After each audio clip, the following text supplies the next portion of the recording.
Everybody's ego takes a shot on this show.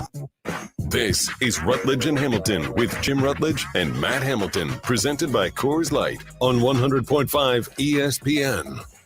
Aaron Rodgers still ultimately has to make the decision about whether or not he's going to play. Now, I think the most likely options for Aaron Rodgers at this time are that, number one, he decides he wants to play for the New York Jets. Broadcasting live from the ESPN Madison studio with Matt Hamilton, here's Jim Rutledge.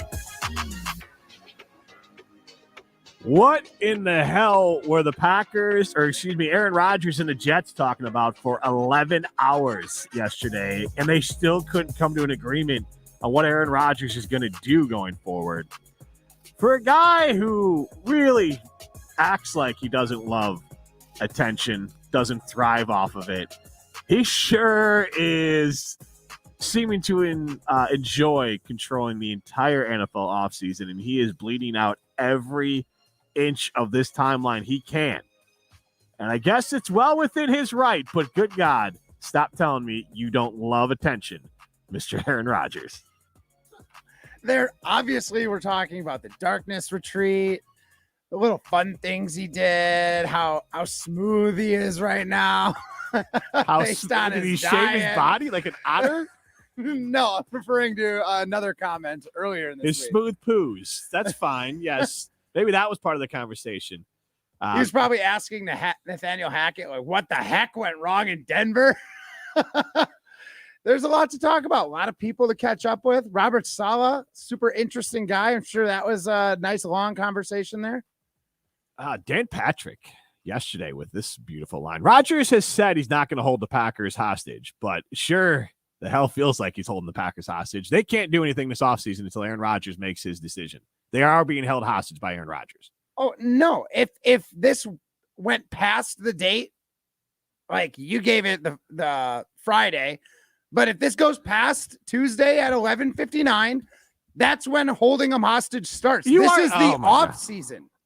Nobody can do anything right now. All right, Pollyanna. Nobody's doing anything right now. You're right. Nobody's making any contact except Aaron Rodgers is meeting with the Jets currently.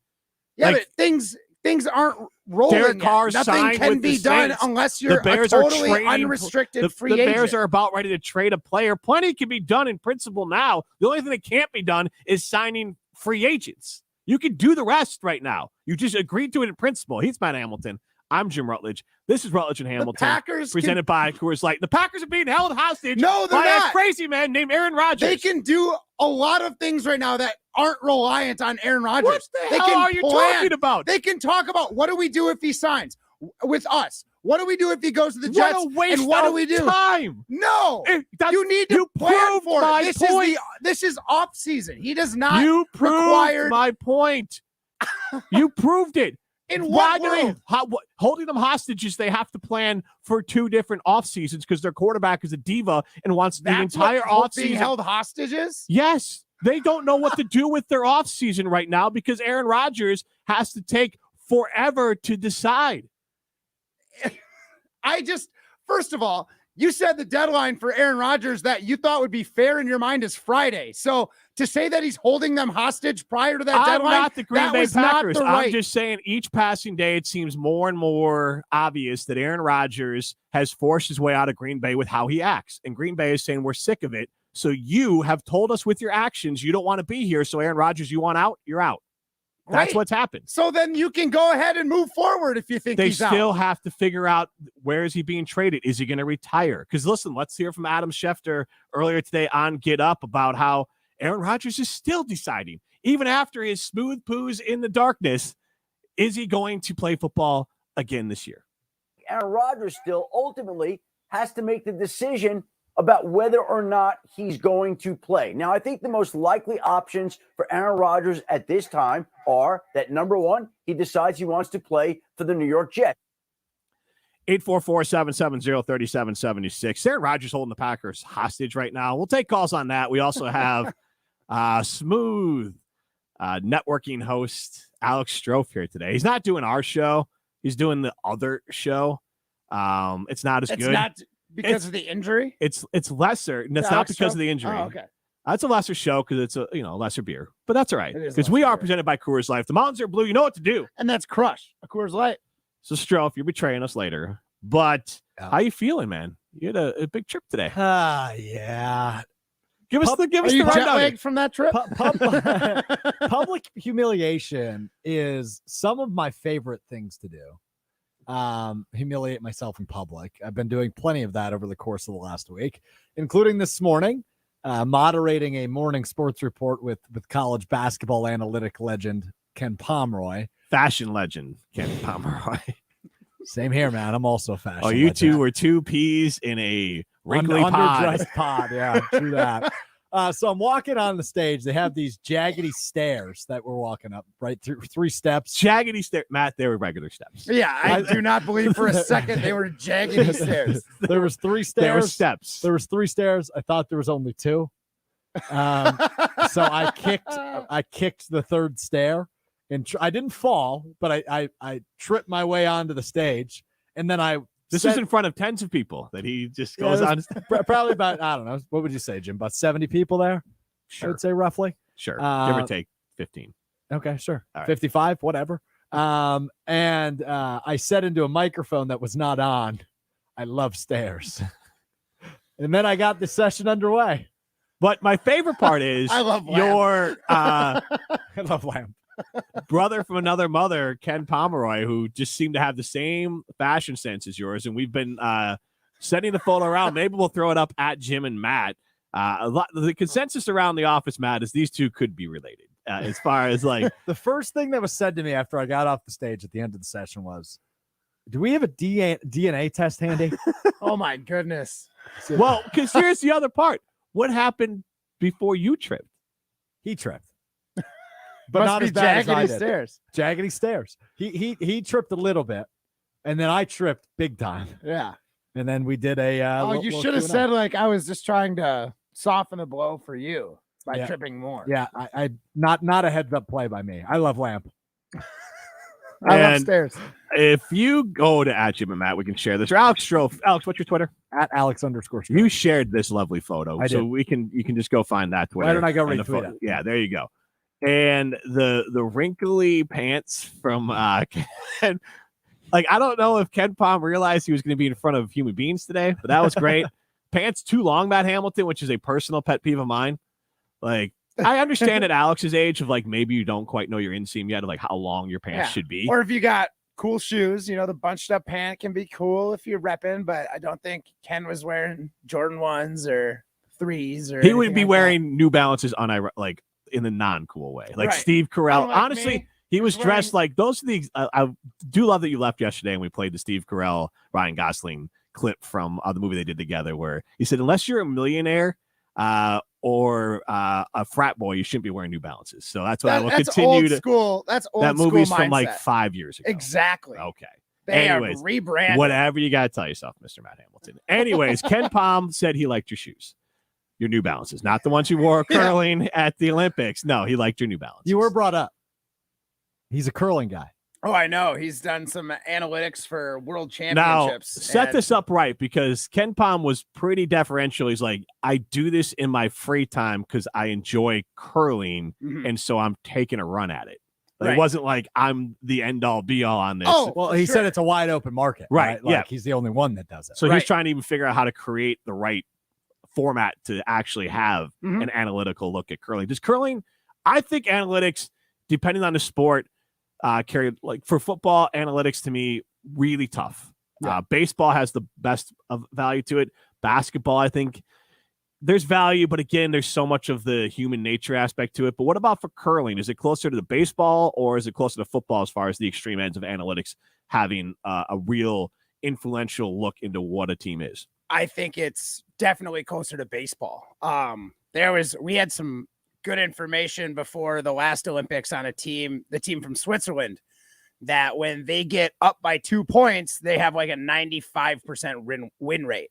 So like oftentimes you can think of situations where you can either score a point or you can try and like blank the end or even give them a point and just retain your hammer and try and score more in the next inning or end or whatever you guys want to call it. I call them ends. So we actually made some moves in that game, just taking our point to make sure it stayed close rather than potentially letting them get that 2-point lead because we know how good they are with a lead. And then there's other situations where teams that are like up one with the hammer coming home, what their winning percentage is, and like whether you can avoid that situation or not. Sometimes it's unavoidable, but sometimes there's something to think about in the back of your head. It's like, okay, we can't let these guys get away, or like these guys give up more leads than most elite teams. So if they get a 2 or 3 point lead, we're not out of it. Do you foul up 3 in curling? Do you foul up 3 in curling? Foul up 3? Yeah, you tried this. Basketball thing. You blended it too much together earlier today, if I'm honest, because Ken Pom didn't pick up your thing too, because you were saying it like follow up. Yeah, I heard follow up too. Foul up 3. I've always struggled with that word. Foul. Foul. Yeah, it's more of like I think it's your pacing for that one. You're saying it too close together. I talk fast. Anyways, so that just a shot in there quick, and that was it. Well, because he wanted to. Well, the answer is no, because there's no real fouling. I know. I was making a joke. Yeah, it's not it wasn't good today. It wasn't good now. Okay. But my favorite. You miss 100% of the shots you don't take. But speaking of just dunking on someone, as I am a little bit with Strope here, Ken Pom kind of took a shot at curling because he's like, I used to play basketball, and then I saw a friend of mine get injured, so he's like, this is too athletic. I don't want to get hurt. And then he said, I tried hockey. He didn't like it. So he's like, he needed to try something easier on his body. So he's like, we'll take a run at curling. But it was just funny the way he broke it down. He's like, I mean, I don't have to worry about running into giants that are going to knock me down. So like, yes, it's definitely safer than basketball, even baseball. Curling's a nice, safe sport. Well, if you can stand up on ice, you should be good. It does feel like curling and pickleball are like good athletic sports that require some skill, but also aren't going to, it'll save you the embarrassment. They require a little bit more skill than physical ability. Right. But also it gets you at times, if you want to, you can get enough of a workout in if you want to be active. It's not basketball. Right. But at the same time, every year I get older, I'm like, it's going to be incredibly embarrassing if I blow out my knee at 42 years old playing pickup basketball. You know, with each passing year, you're like, this is not worth it. Like, I'm going to feel like a moron if I blow out a major ligament just because I want to play some hoops. I mean, I get it. It's kind of a cool story. It's like, I'm 42 years old now. I was hooping, went up, had my chin above the rim, big dunk, and then I came down on someone's leg and I rolled my ankle or something. That's going to sound tight when you fake that story for someone. If you blow out your ACL walking up some steps. Yeah. Luckily, I'm young and spry. That would have been an on-brand I'm glad injury. we have an elevator here. How did you injure yourself? Every day would have been dangerous. I was leading an analytics conversation with Ken Pom in our wrinkly khaki pants, and I tripped over the steps and blew out my ACL in front of a bunch of guys, analytic fans. Yeah, who were very close to Steve Carell in the 40-Year-Old Virgin. So you're calling them virgins? Yeah. Okay. But they're like 22-year-old virgins. Halfway there. Yeah. Halfway there. Yeah. It's worse, I think, to be in college and in that position than out of college. Okay, hold on a minute. Because like that's the whole. You're outside saying, of a degree, that's the whole point of college. You're saying it's more difficult to be a virgin in college than out of college? It's more humiliating. Because like the whole point of college, like, yeah, you want a degree, but it's to eliminate that. If you got there as a virgin to college, the whole point is to this sounds really. Is this what happened to you? No, but you just want to clear that off your slate, right? When you got to college, I was not. Okay. But I'm saying that like it's not that hard to clear that off your plate in college. But as you're older, I feel like it's more difficult. And so if you got through college, you kind of like have come to terms with it. Playboy Jimmy Rutledge over here. Yeah, I don't know how to respond to that. Right, though? Like, if you get through college and you're still... Jim, I don't know. Ryan? Why are you throwing shots at the guy behind the glass? Come on. We always do that. Yeah, welcome to my life, Ryan. Interesting. What are we doing here? I don't know. Just trying to avoid talking about Aaron Rodgers. But that's the end of that. Rutledge is an idiot guy chimes in. Who are the bigger hostages? Packer fans or the Packers who have to listen to all this sports talk around Rodgers? What happened to my radio? Then Chris from Manitowoc Waters chimes in, which is actually where I want to go today. Maybe he was looking at our show sheet here. The Packers are kicking themselves for not trading Rodgers last year. At this point, they will most likely have to trade him away, pay half his salary for next year, and give up 3 first-rounders this year to get that diva hippie, non-cheese eating, tree hugging quarterback off of their hands. I would literally still take that deal. It's not that bad. Wow. But I give think, up 3 first-rounders. Take our 4-time Hall of Famer. I think the consensus is that the Packers, depending on how much money they're willing to eat, are not going to have great returns. Like if they're willing to eat more money, they can get a better return on this draft pick. And there's ways they can kind of set it up. The cap pick comes to them and not the new team. But it's going to be nowhere close when they would have gotten after the 2020 season. So that's what I want to ask right now. Our first Iron Jack poll question. We'll put it up at Jim and Matt.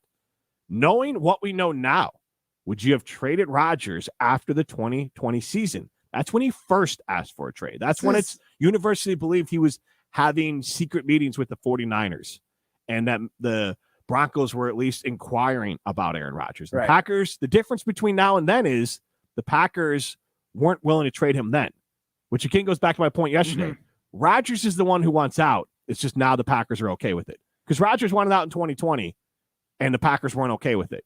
This time around, they're okay with it. We'll get Matt's reaction to me trolling him after I tell you about Canopy Wealth Management. Canopy Wealth Management will help you plan for your future. They'll help you reach your goals. They understand that every family's got a unique plan, and you can meet with them and figure out how to make your plan work for your retirement goals. Go to canopy-wealth.com. Again, that's canopy-wealth.com. This is Rutledge and Hamilton, presented by Coors Light. You're listening to Rutledge and Hamilton, presented by Coors Light. Miss any of the show? Find full show podcasts free on Wisconsin On Demand and wherever you get your podcasts. Ben Brust from Scalzo and Brust to tell you about one of my favorite teams in the area, Zimbrick European. For over 3 years, I've trusted them with my car buying process, and I'm never going anywhere else. From Mercedes, Audi, Porsche, their pre-owned and Sprinter vans, they have something for everyone. Don't drive something ordinary when you can drive something extraordinary. I love the sexiest car on the lot that I found this time, a nice Zimbrick Mercedes. Find what you love. Test drive, and they will make leasing affordable. Zimbrick European. Clinical trials are essential to advancing medications, vaccines, and devices. LabCorp has been conducting clinical trials for over 40 years and has helped bring many of the medications we use today to market. You may be compensated up to $19,250 for time and participation in trials. At LabCorp, your safety is the #1 priority. Learn more about how you can help advance the future of medicine at LabCorpClinicalTrials.com. That's LabCorpClinicalTrials.com. Hey, what do you know about Lake Ridge Bank? Lake Ridge Bank.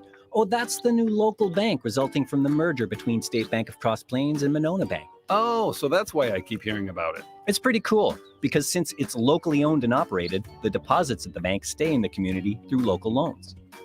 How do you know so much about Lake Ridge Bank? Because I bank there. You should check them out. Visit us online at lakeridge.bank. Member FDIC, Equal Housing Lender. Choose your summer adventure job at MSCR. Jesse Nelson here. Madison School and Community Recreation is now hiring for summer positions, including day camp and youth program leaders, outdoor adventure staff, support staff for individuals with disabilities, sports instructors and officials, and more. Full and part-time positions with daytime and evening hours available. No matter your interest, schedule, or location, there's a position for everyone. At MSCR, you can make an immediate impact in the community and gain meaningful experience. Start your summer adventure today. Apply at mscr.org. You'll notice that some jewelry stores in the area are giving big, deep down discounts, as much as 60%. But you know what they're doing, don't you? They're just marking it up to mark it down. That's why for over 30 years, Chalmers Jewelers has offered you truth in pricing. You will always find great value on unique custom jewelry at Chalmers Jewelers. Truth in pricing is what it's always been. Chalmers Jewelers in Middleton And Madison.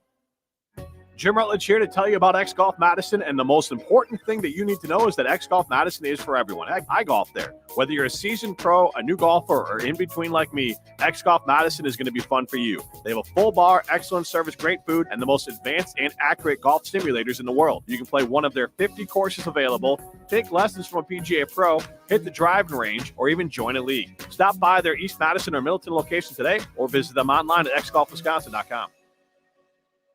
Live the high life at the Nitty Gritty, the official birthday bar and home of the famous Gritty Burger. On your birthday, enjoy a free Memento birthday mug and filled up with free beer, specialty birthday cocktails, or soda all day long. For more information about upcoming events and specials and to join the Nitty Gritty Birthday Club, visit thegritty.com. The Nitty Gritty, a tradition since 1968. Madison, Middleton, Sun Prairie. Check out our Miller High Life Power Hour specials daily. Also enjoy High Life at Deluxe, Bar Carolini, and Jordan's Big Ten Pub. Uh-oh, Brad's buzzed. Oh, yeah? Yeah, he's starting with the whoops. Good thing is, he knows when he's buzzed. Know your buzzed warning signs? Call for a ride when it's time to go home. Buzz driving is drunk driving. A message from NHTSA and the Ad Council. You're listening to Rutledge and Hamilton on 100.5 ESPN. Brought to you by X Golf in Madison and Middleton.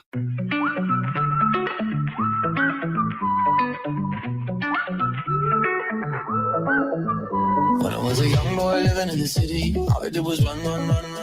Staring at the lights, they look so pretty. Mama said, son, you're gonna grow up, you're gonna get old. All that glitter don't turn to gold. But until then, just have your fun. Boy, run.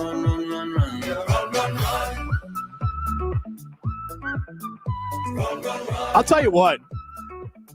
It can't happen for the Packers. There's too many moving parts. But if I was the Jets, I'd rather have Lamar Jackson than Aaron Rodgers. He's Matt Hamilton. I'm Jim Rutledge. This is Rutledge and Hamilton, presented by Coors Light. Brian Wollersheim behind the glass. I know this might sound crazy, but I don't think Lamar Jackson is going to be cheaper than Aaron Rodgers, especially with the Packers eating some of that cap hit and Lamar Jackson wanting not a 1, not a 2, not a 3-year deal, but 4 or 5-year deal of guaranteed money.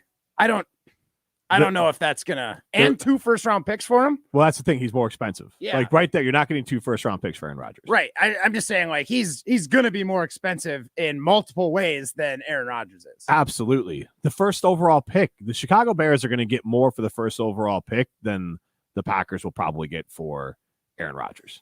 Yeah, and I think that's fair. I mean, you're talking about a rookie, and if they turn out to be Joe Burrow, like you hit a home run.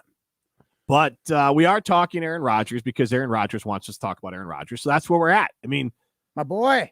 Yes, your boy. You love you some Aaron Rodgers. I do. And how are you feeling today about your BFF, Aaron Rodgers? I think it's good. I really do. I've come to the conclusion that he ain't going to be a Packer anymore. The Packers don't want him on the team anymore. The fans don't want him on the team anymore. And again, that's fine. I'm fine with moving on from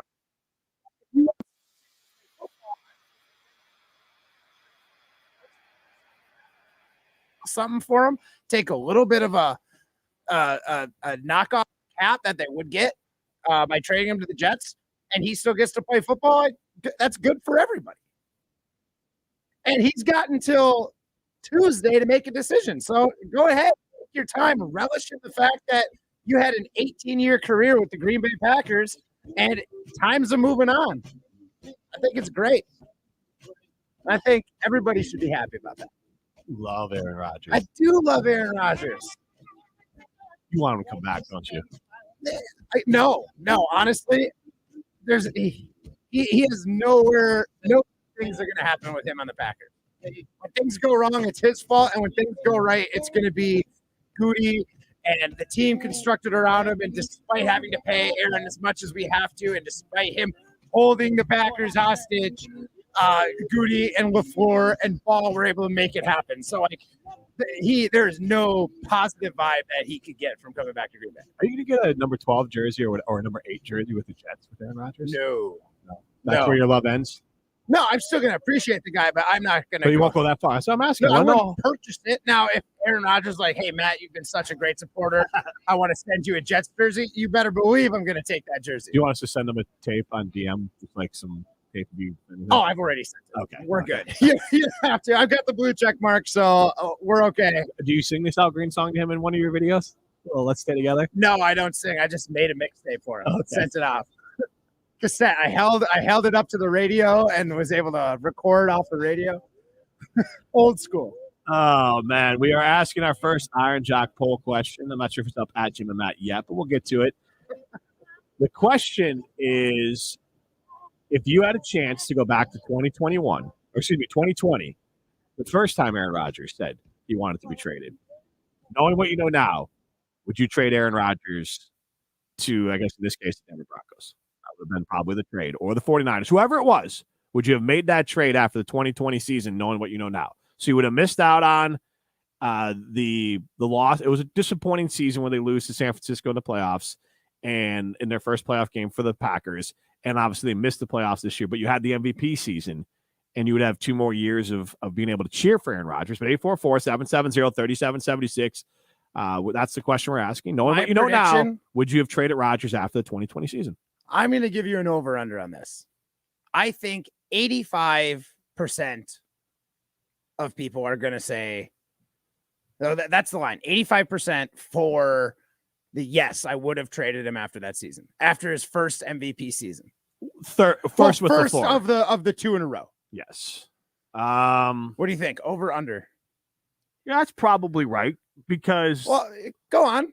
There's an over and an under. There's no probably right. I'll go over. Yeah, I think it's probably over too. I think it might even be closer to 90, but because again, at the end of the day, Packers fans and all fans should want Super Bowls. Now, my only argument against it is if Jordan Love turns out to be kind of exactly what we think he is, a pretty average quarterback, like, is that fun? Is it fun to watch? Yeah, like hoping for like a 10-7 season, like that kind of being your ceiling. Like, is that more enjoyable than at least getting a 13-win season, watching Rodgers and Devontae just carve up defenses? And yeah, there was a letdown at the end of the season, but it was, it's a team game. You win as a team, you lose as a team. There was plenty of blame to go all around on that game. So like, it's just one of those, was it worth it watching an MVP caliber season for your team, even though it didn't get you a Super Bowl? Because there's no chance you would have gotten a Super Bowl with Love. Well, I guess there's a chance, but it ain't large. Well, and let's continue to kind of etch that out as we play a little sliding doors. But we are asking you, 844-770-3776. Knowing what you know now, would you have traded Rodgers after the 2020 season, which was the first time he was hinting that maybe he wanted out of Green Bay? And a little bit of breaking Packers news here. Tim Lester has been hired as a senior analyst with the Green Bay Packers. He was a Syracuse OC at one point, most recently Western Michigan's head football coach. And he was the he was the starting quarterback, and Matt LaFleur was his backup at Western Michigan. So that Matt LaFleur coaching tree just getting bigger and more impressive. Anytime you can hire a fired coach out of Western Michigan, you got to kind of, roll with it. Don't forget who he was at Western Michigan with, though. Matt LaFleur. Robert Saleh and he were grad assistants together at Western. Western Michigan, the hotbed of coaching. The MAC, baby. Come on. Didn't Thursday night MAC Driver action. Go to Western Michigan too? Not that was relevant, but I feel like he was one of those. Like, no, I think you're smaller thinking Michigan of Greg Jennings. Really? I thought Driver was not Western. Where was Driver? Driver was Southern school, like Yeah. a small Southern school in Mississippi, I want to say. Not Southern Miss. That's a different Packer who we don't have to bring up. But yeah, Greg Jennings went to Western Michigan. I know that for a fact. Yeah. So you guys got your quarter. You got your receivers. You're mixed right. up. That was it. He went to Alcorn State. Yep. Alcorn Donald State, Driver. where Steve McNair went. Oh, really? Yeah. Probably the more famous guy out of there. But Donald Driver's pretty dang good. But most famous in the state of Wisconsin. But 844-770-3776. Knowing what you know now, would you trade Aaron Rodgers, or would you have traded Aaron Rodgers after the 2020 season? If they had done that, here's what we know for sure for the Packers. They would have had, at a minimum, 3 first-round draft picks. I'll go with you on that one. So they would have had 3 first-round draft picks, which then would have, and probably some other ancillary picks worked in that year. So you kind of do what Chicago's doing right now. where you would have let Jordan Love play out and see, give maybe a year or two, but you have all this draft capital now from trading Aaron Rodgers. Right. Just like Chicago will have draft capital from trading the number 1 overall pick, that if Justin Fields doesn't work out this year, it's not over for them. Then they will now have multiple first-round picks, their own plus others, to be able to trade up in a different draft and get their QB. So Right. the Packers could do the same thing if they had traded Aaron Rodgers back then, is that you could have these picks stockpiled up. And best case scenario, Jordan Love looks like he's good enough to win with. If Jordan Love looked like Jared Goff back then, maybe you are priming up for a Super Bowl season right now because he's still on his rookie deal. And now you have all these draft picks that you've been able to use to build around him and some salary cap flexibility. Now, again, hindsight's 2020. I'm not saying the Packers made a mistake on it. I'm just saying that if you had the chance, sliding door style, life might be better as a Packer fan right now if Aaron Rodgers was traded after that 2020 season, his first MVP season with Matt LaFleur. So this is going to pain me to say, but like knowing what I know now, knowing that we weren't going to win a Super Bowl with Aaron Rodgers, even though it certainly seemed like we were geared up to win one in 2021. Yeah, I'm taking that because I'll take it knowing if we're not going to win. And again, I loved the 13-win season. I loved watching Aaron Rodgers sling the pill and just be the Aaron Rodgers we know this guy is and just dominating the NFL. The fact of the matter is he didn't win a Super Bowl. So yeah, you take those picks, you take that extra cap room, you let Jordan Love cook and see what he's got, because there's going to be options. Like you said, there's options at quarterback every single year. There's opportunities at quarterback. So it pains me to say this, but I think the Packers would have been better off given how much they would have gotten for Aaron Rodgers then. So like I said, I don't love saying it, but knowing what I know now, it's silly to not want to take that trade. It would have cost you, if I have it right, 0 postseason victories and 1 division title out of those 2 years. And an MVP caliber season out of your quarterback. Right. And again, which, again, is, like I said, it's fun and there is value in it. But at the end of the day, you're not going to hang your hat on that we had an MVP quarterback if you don't get it done. Yeah, we keep on litigating this. Like yesterday, we asked Alex Strofe, like, hey, he doesn't care. And I don't think you were with it. You don't care if Aaron Rodgers, or you were with him, you were fine with him winning a Super Bowl. Yeah. But basically, Strofe's like, anything short of a Super Bowl, I'm fine with. Win an MVP in New York, I don't care. It's don't win a Super Bowl with the Jets. And I think the MVP season's nice, but realistically, if he had finished third that year, you still would have had a lot of fun watching that year. Like, I mean, it would not affect, because you could have given it to Tom Brady, but it wouldn't have taken away from this play that Aaron Rodgers had. So it's a nice like feather in his cap personally, but that season, I don't think it's less fun for you if he had come in second place. It's always fun at Ho-Chunk Gaming Madison. Aaron Rodgers has been a winner. It was a long time ago. We're trying to figure out if Matt Hamilton was even old enough to drink Coors Light last time. That Aaron Rodgers was old and was a winner at the highest level, and I was winning a Super Bowl. Go be a winner. Go to Ho-Chunk Gaming Madison. That's where winners go. Over $11 million in jackpots last month. They're pacing that same number this month. So they have over nearly $16 million in jackpots already this year. So there's no reason to wait. I don't know what you're waiting for. Go be a winner and go to Ho-Chunk Gaming Madison. That's where winners go. This is Rutledge and Hamilton, presented by Coors Light. You're listening to Rutledge and Hamilton, presented by Coors Light. The mountains are blue, and we can prove it. Follow the show on Twitter at Jim and Matt.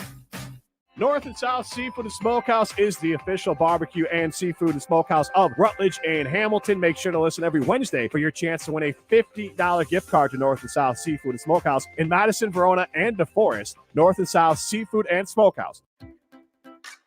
To talk about his experience with Ridgetop Exteriors, here's Madison area customer Tom. When our family needed a new roof, windows, and doors, we wanted to go with a company that we could trust. The team at Ridgetop Exteriors far exceeded our expectations. They communicated with us every step of the way and provided affordable financing options that fit our budget. Ridgetop Larry here. Thanks for choosing Ridgetop Exteriors for your home's next project. Go to ridgetopexteriors.com for a free estimate.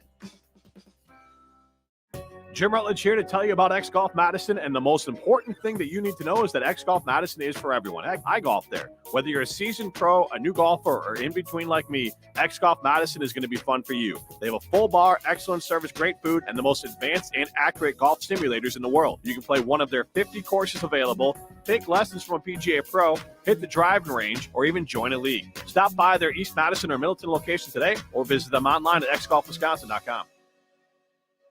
Guys, fellas, men, are you Roman ready for the weekend? Right now, generic Viagra, aka Sildenafil, is just $4 per dose at Roman. Just complete a free online visit with a U.S. licensed healthcare professional. If medication is appropriate, Roman sends what you need in discreet packaging with free 2-day shipping. Generic Viagra from $4 at Roman. Go to ro.co/weekend. Do it today and get 20% off your entire first order. That's ro.co/weekend.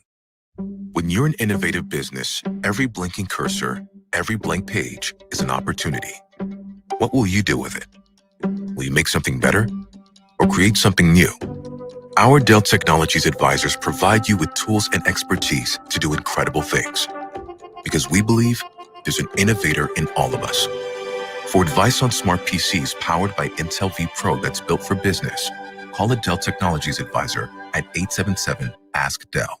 Olson Toon has been customizing both residential and commercial outdoor living spaces since 1997. Matt Hamilton here from ESPN Madison. For over 50 years of combined experience in their management and design teams, Olson Toon has become one of Wisconsin's premier building and landscaping outdoor living firms. Landscaping and maintenance, irrigation, concrete work, pools, and more. If you have an outdoor living need, Olson Toon is here to help. Go to olsontoon.com to get started on your home project today. That's olsontoon.com. UW Credit Union presents the Prep Mania Student Athlete of the Week, supporting local student athletes as they grow on the field, in the classroom, and in the community. UW Credit Union is here for every you. Learn more at uwcu.org. Here's Dennis Semra with the UW Credit Union Student Athlete of the Week. Our ESPN Madison UW Credit Union Student Athlete of the Week, Aiden Gillen from McFarland High School. Aiden, welcome. Yes, thank you for having me. You're having a pretty good week. Girls basketball team gets to state for the first time since you were born. That was 1999. Yeah. And you guys are a couple. We've got a good chance to make it. A year ago, both teams only had, I think, 2 juniors on it. It kind of looked like this might be the year. And what's it like? Girls cheered for the guys, guys for the girls? Well, I know that the girls support our team really well, and I think all the guys support their teams really well. And we all show up and support each other for every game that we play in the playoffs, especially. You're listening to Rutledge and Hamilton, presented by Coors Light on 100.5 ESPN. Brought to you by Metro Kia Madison, Madison's trusted Kia dealership. I don't ever wanna feel like I did that day. Take me to the place I love. Take me all the way. I don't ever wanna feel like I did that day. Take me to the place I love. Take me all the way. Yeah. This vote right now is blowing me away. I cannot believe we've got 24 votes, so, still plenty of time. But it is 54% of you would say yes, but 45% of us would say no, even knowing now that the Packers ain't winning a Super Bowl. They're not going to win a playoff game, and you're going to get one more MVP season out of Rodgers, and then a pretty meh season. It's back to 60-40, but man, I thought this was going to be a blowout. I thought it was going to take some time for us to even get some no's. Flabbergasted. Yeah, so we are asking, knowing what we know now, would you have traded Rodgers after the 2020 season? That's when he first asked for a trade. And yeah, it is surprising where the vote is now, but we'll have to see, where that ends up. This is Rutledge and Hamilton. He's Hamilton. I'm Rutledge. We are presented by Coors Light. The Mountains are blue. You know what to do. And that's crush a Coors Light. The Packers exchanged Favre with the Jets for a 4th-round pick. The pick turned into a 3rd-round pick if Favre played 50% of the plays this season, and a 2nd-rounder if he played 70% of the plays.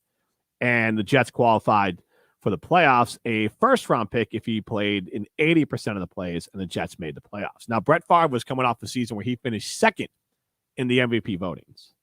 And I know that Woody Johnson obviously really wants a quarterback here that can win. Not to be morbid, I'm sure he'd like to win a Super Bowl in his lifetime, and Aaron could give him a shot to do that.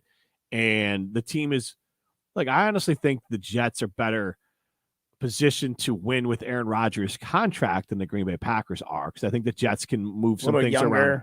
Yeah, and they can move some things around, and Aaron just does great with the younger guys. But no, I'm but more the idea that I think something like this of a first round pick for Aaron Rodgers and then an escalator for a second round or a pick for the following season. So like this year you get the Jets first round pick, and then next year, depending on what Aaron Rodgers does, it could escalate all the way up to a first rounder. Like if Aaron Rodgers comes in and the Jets, go and Aaron Rodgers wins an MVP. Right. All right, that's a first rounder. They miss the playoffs, fourth rounder. Like you could kind of have some leeway with that. I think that's how that trade's going to be structured, which again was why I want to bring up the question of knowing what you know now, would you have traded Aaron Rodgers? Because you would get a lot more. And the sliding doors world, like maybe Russell Wilson comes to Green Bay and he responds better with Matt LaFleur than he did with Nathaniel Hackett as far as a head coach. And so then all of a sudden you have Russell Wilson here and he's winning maybe. Or there's other quarterbacks that have been available in trade. Maybe Lamar Jackson's here now. The Packers would have more options to do things as far as with their roster and roster flexibility if they had traded Aaron Rodgers earlier. And all you'd miss out on is 0 playoff victories and an MVP season. And it's fun. But when it's all said and done, having more certainty of what your roster is, and that's basically what we're trying to figure out, is that if the Packers have traded Rodgers, you know what your team is right now. Because either you've moved on from Jordan Love or you're gearing up after a really great season of Jordan Love and you're getting ready to pay him. I mean, those are but at least you know. Yeah. And I mean, it certainly seems like we're going to at least get that year. Yeah, but 1 year is tough because what happens if he looks okay? Now what do you do? Because now, they're going to have to make a decision immediately. They're going to pick up the 5th year option. So they have this year and then likely next year. I guess you can move off of him after next year. But if Jordan Love looks okay, he's so far down his line of his career that you can't give him the same leeway that you could give a Trevor Lawrence or a Justin Fields, because they're one from year 1 to year 2. You're talking about a guy, yes, he's a starter year 1, but you're talking about a guy going from year 4 to year 5.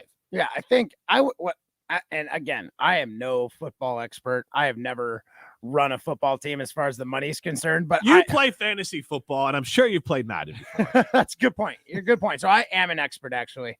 I don't think I'd pick up the 5th year option, and if he wowed me, just pay the guy. If you do something that looks like it's worth pursuing, give him a prove-it-year contract. And give him basically what you would for the 5th year option, or just a touch more to make it like enticing for him. But I don't think you can pick up the 5th year option on Jordan Love right now. I think you let him play this season. And if he plays great, you probably are going to have to dig a little bit deeper into your pockets to pay the guy if he plays fantastic. But that's one of those issues. That's a good problem to have.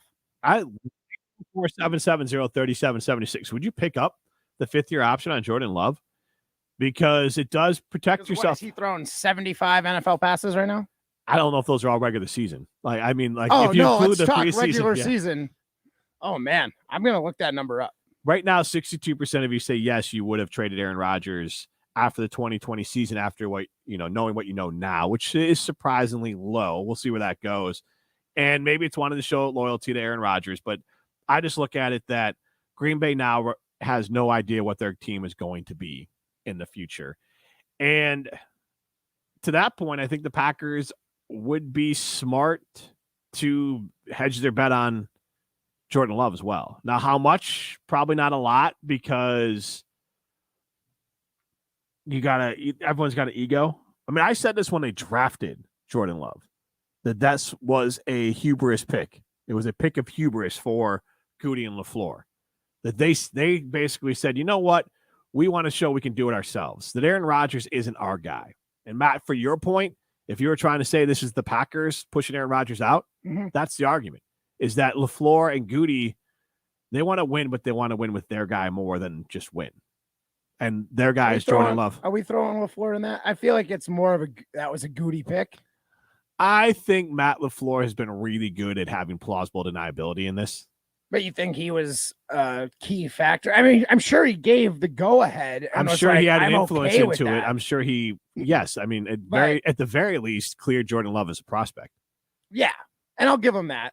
But I still don't know if he wanted. Oh, I think, and I went back to this, I think LaFleur smartly, going back to the Last Dance, that they were trying to play out that last year, and obviously didn't play out the way the Bulls had that Last Dance go. But when Aaron Rodgers, like the rest of us, saw the Last Dance documentary with Michael Jordan, decided he wanted to pretend to be Michael Jordan too, and did Last Dance. Remember that whole thing that they were doing. LaFleur smartly tried to position himself as Phil Jackson there, when I think he was more of a middleman between not quite Krause and not quite Reinsdorf, but I think he was more than okay with drafting Jordan Love and having an opportunity to develop his own quarterback. But he's also smart enough, and I think Goody was too. You can't let your quarterback know that. Because Matt LaFleur's offense, Kyle Shanahan's offense, is an offense that is designed to have the quarterback be the physical extension of the coach playing quarterback. Yeah, like it's almost a little bit more like in a perfect world. See, that's the problem though, is he had like too much of a coach, too much of a guy who understood offense or thinks he understands offense. I'm pretty sure he does, but Aaron, yeah. You had a guy like that who like would see things and want to call audibles, and that's definitely not what like LaFleur wants. I think LaFleur wanted like a little robot out there. Yes. Yeah. Think of Jared Goff, Yeah. Ryan Tannehill. Run the plays that I call, throw it to where I want you to throw it to. Brock Purdy. And again, you're the extension. You're like the avatar for the coach out there. And I think a lot of these coaches love that. It's a modification of the West Coast offense, or don't lose it for me. Yeah, you're throwing the ball in the air, but you're taking very calculated throws. Run the plays I want you to run. I'm going to scheme these guys open. I'm the brilliant one. I got a total passes for Jordan Love, his career. So right now, deciding whether you want to pick up his 5th-year option is based on 83 attempts, 50 completions. That's a 60% completion rate. And I would say probably he's got 3 touchdowns and 3 interceptions. And I would probably say 60 of those passes had any meaning behind them, because he played a little bit of mop-up duty in some games. I'm not counting the Philadelphia, but he had some mop-up duty in some too. So, and then he had the 2 halves in Detroit. He had the game against the Chiefs, and then the full game against the Chiefs. Yeah, so a little bit of mop-up in there. Yeah. And zero. I guess we can call it Chiefs, but I don't know how much the Chiefs game plan for him. 0 snaps as a guy who's been game planned against. Get your phones out right now. Caller number 4 and caller number 6, you're going to be entered to win that $50 gift card to North and South Seafood and Smokehouse. Caller number 4 and caller number 6, 844-770-3776. Caller number 4 and caller number 6, 844-770-3776. Caller number 4 and 6, you're going to be eligible to win that $50 gift card to North and South Seafood and Smokehouse. And if you pick the right person to win Minute to Win It, you're going to get that $50 gift card. Caller number 4, 844-770-3776, and caller number 6. This is Rutledge and Hamilton, presented by Coors Light. You're listening to Rutledge and Hamilton, presented by Coors Light. Miss any of the show? Find full show podcasts free on Wisconsin On Demand and wherever you get your podcasts.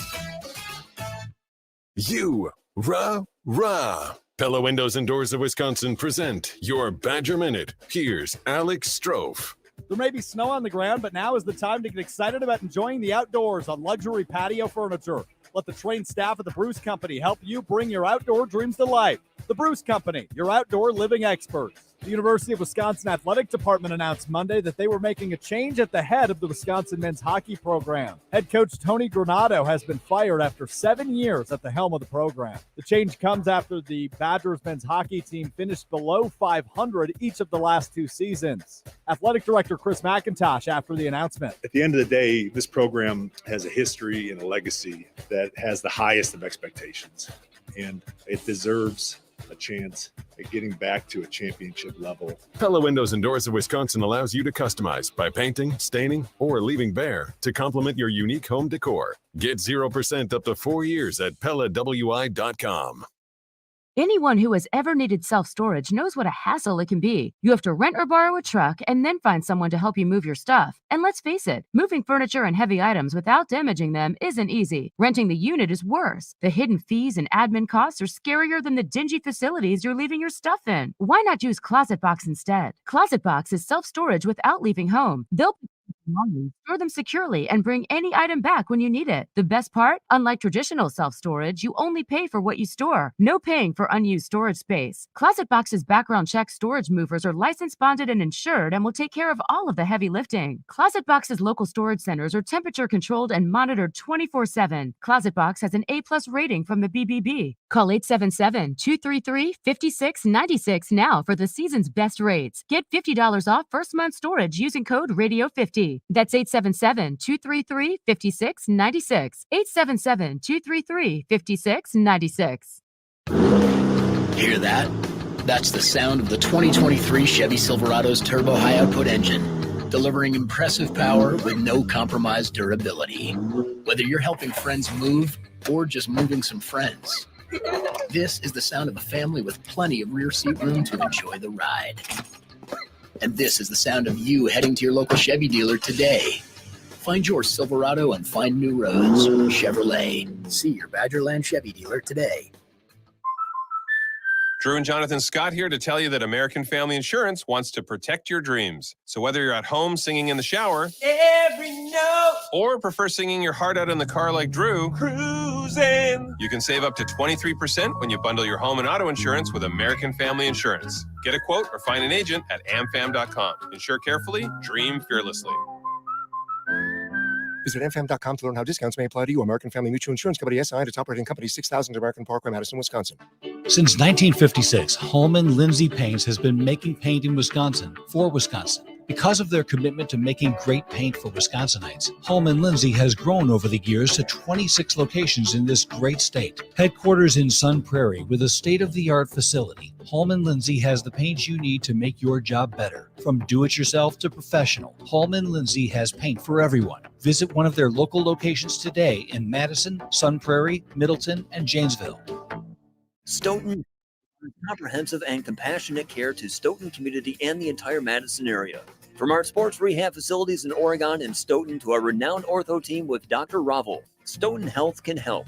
Learn more at stoughtonhealth.com.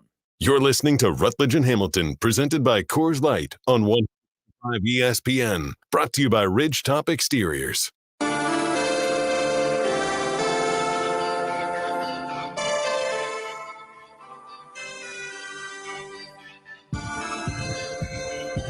Whether it is dining in, you want to carry it out, you want to have it delivered, have it for catering, have it at your office. There's no wrong way to enjoy North and South Seafood and Smokehouse. They are fantastic. They are the official barbecue joint of Rutledge and Hamilton.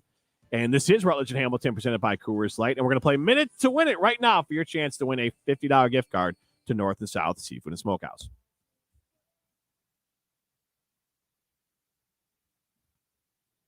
We're going to get there. Ryan Walsh on behind the glass. One moment today, guys. I was taking callers up until the last second, so I will get the music queued up here in just 1 second. Got to go to the right page.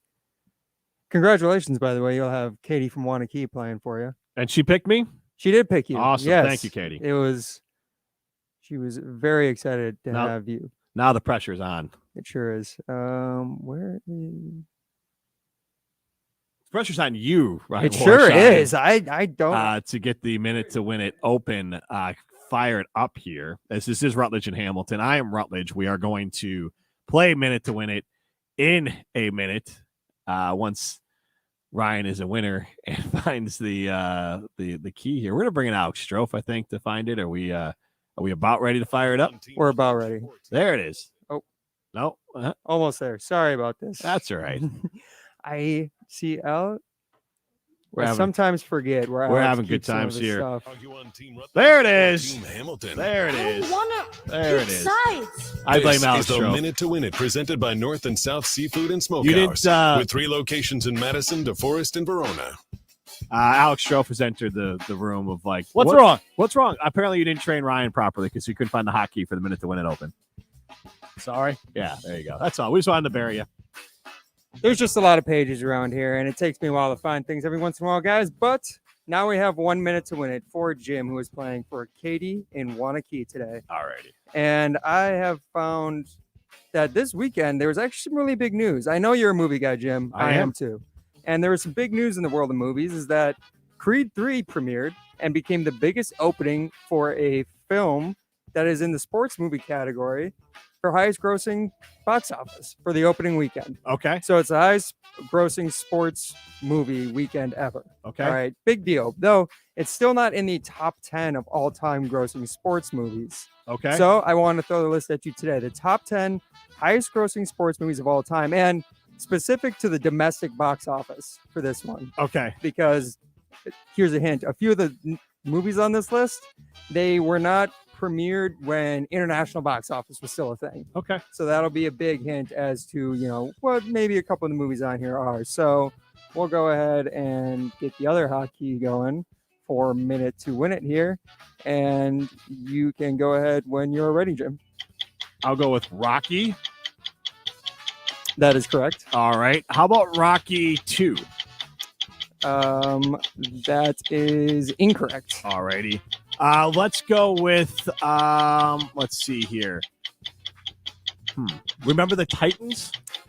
That is also incorrect. All right, I got 2 strikes now. Alrighty, so I got Rocky as correct one here. So sports movies, big time box office. You're in the right. You want a hint? Sure. More hint? Yeah. You're right in the Rocky vein. I Just know. not number What 2. one do I want to go with next? I'll go Rocky 3. That is correct. Yes. Alrighty, so Rocky 3. And then other sports movies. I know they were such a big deal. I don't think The Natural or Major League, I don't think any of those would have big time, exciting numbers to them. Do we call Jerry Maguire? We're not going to call a sports movie. I have it on the list. Jerry Maguire is a sports movie. Okay, in Jerry my Maguire opinion. is a sports movie. 10 So that seconds. was a little bit of a. What about Creed? The first Creed is not actually on the list. So I only got 3. That's a tough list there. Just 3. It is a tough. I mean, you got to think a little outside the box. It's all sports movies too, by the way. So Yeah, that's well, that's sports- what I was going. Yeah, Yeah. But I was trying to lean heavy into the sports. Maguire, if I should have guessed that one earlier, because it would have probably opened my brain up a little bit more to some movies that are on the fringe of like that crossover Yeah, sort of stuff. exactly. I was thinking more traditional sports movies, which is why I listed the Rocky ones here. Matt Hamilton, like I get that like we're doing Minute to Win It, and he wants to like be a part, like have fun out there. But this guy is a giant shot. He's just throwing the ball around. He's been out of the segment here for about 7 minutes, and so what's that? I crushed it, absolutely. Just like crushed a Coors it. Light. What's that?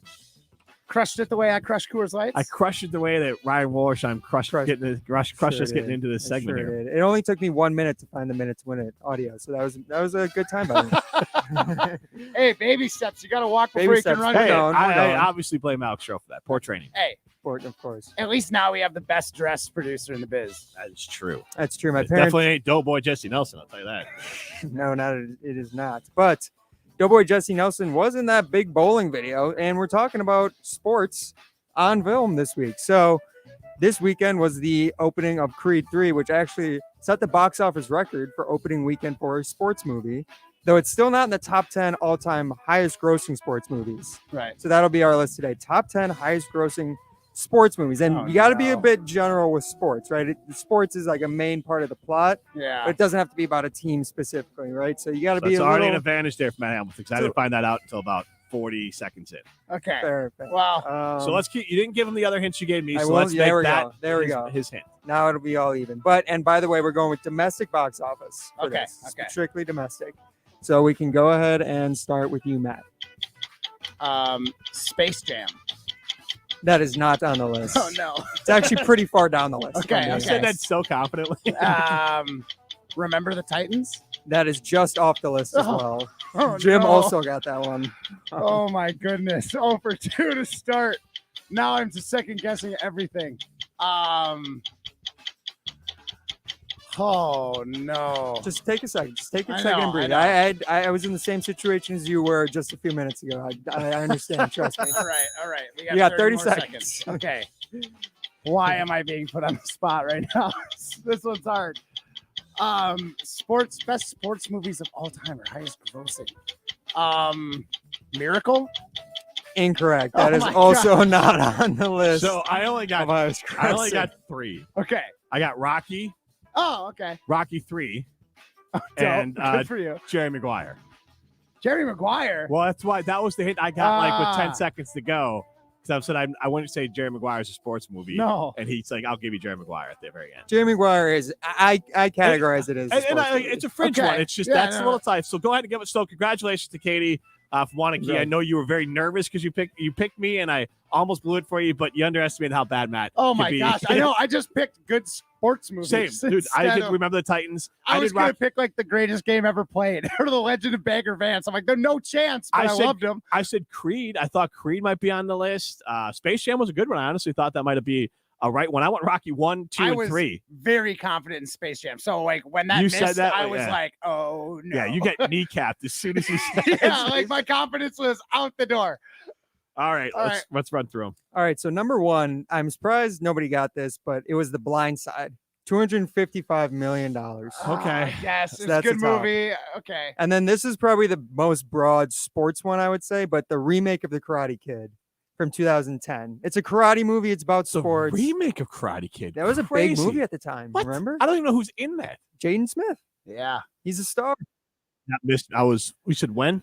2010. Yeah, it's actually it is a good movie. Yeah, So I was just I'm 30 I'm okay at that with point. that one. So it just is like no kids yet. Like just Yeah, fair enough. missed. So then number 3 is The Water Boy. Oh Then, Oh, then man. the remake of The Longest Yard with Adam the Sandler. remake is The on remake. there too. That movie's not even that good. Well, because it's a big movie. grossing, so that Yeah. obviously they're gonna make more now than Well, they did then. But Rocky's number 1 on the list, But I mean, but Rocky was. yeah. Anyways, go ahead. Yeah. And then after that was Jerry Maguire. And then Talladega Nights, Ballad of Ricky Bobby as well. Oh, no. Then Rocky 4, Rocky 3, Seabiscuit, and then Rocky. Seabiscuit. Have you seen Seabiscuit recently? no. That's a great movie. I'm gonna go ahead and tell you that is a hell of a sports movie. What was the last one? The Seabiscuit was the fun, or Rocky was actually 10. Actually, So- right, just on the okay. edge. So Like, it was Rocky, impressive. Rocky 3, and Rocky 4 were the 3 of the bottom 5. We're 3 of the bottom 5, but they came out in the 70s. You got to remember. No, that. I know. I can't believe I didn't think of Rockies, any of them. Well, because it starts with the Creed. Like that was the whole setup. Is that Creed? Yeah, 3 I had know. this I back- know. That should have been a really big giveaway. I can't believe I didn't. Hey, I just want to tell everyone it is way harder when you're put on the spot. Like when it's not you and you're just sitting in your car, you can nail these questions. The movie but ones it are is hard. The movie ones are hard because it's a little abstract because like whether it's who's what's a sports movie or like it's just not as Yeah, and like I was nailed thinking down. like good ones, and like I mean, those are good. those are all sports great movies. ones. Those are all, I don't have Okay. any problem with any one of those. no, I guess I don't think that necessarily they're bad, but like I am watching the 3 movies that I listed before I'm watching, like I don't know, Seabiscuit or what was the But Seabiscuit was like up for like nominees. Like Miracle is fine, but it's like okay, well, what was the it's like junk food. It's like I'm surprised Miracle's not on the list. I thought that was a bigger movie at the time.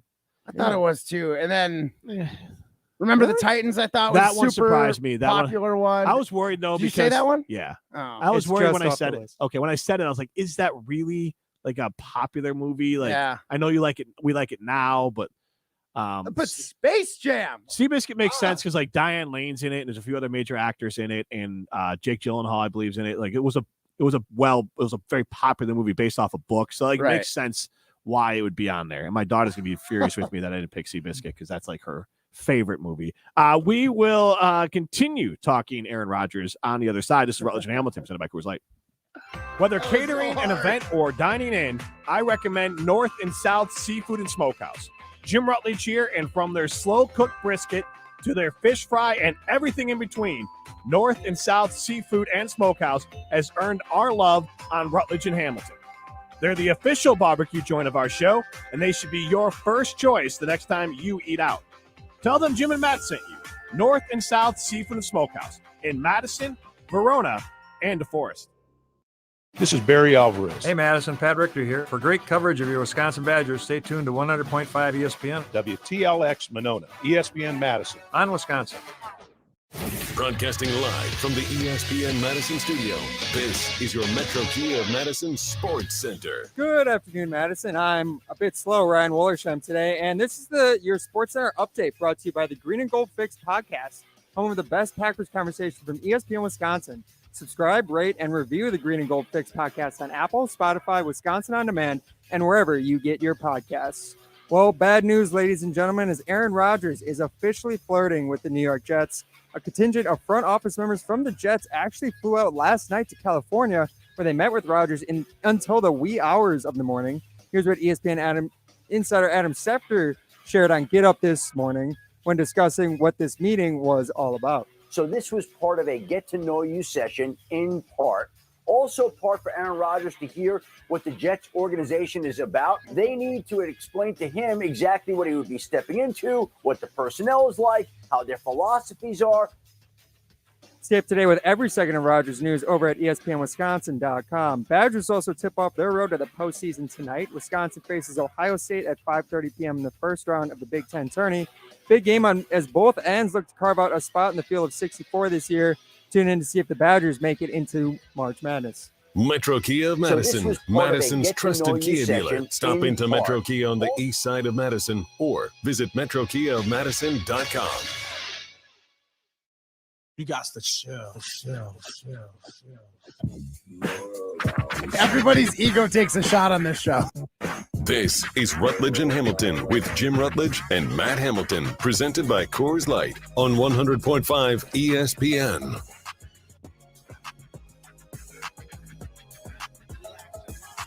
Aaron Rodgers still ultimately has to make the decision about whether or not he's going to play. Now,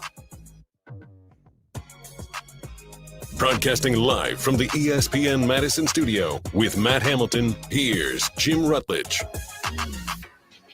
I open up Facebook, and a memory I have from 6 years ago, March 8th, 2017, 37-year-old Jim Rutledge. Wilde and Tausch will be joined by Aaron Rodgers.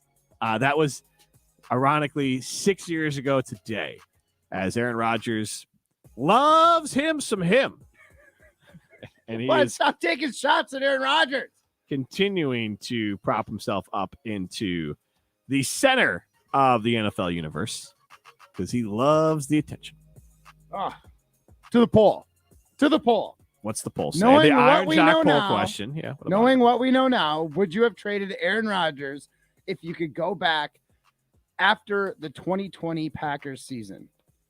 We got Tarek Saleh number of votes, and it is 63 to 36 for yes.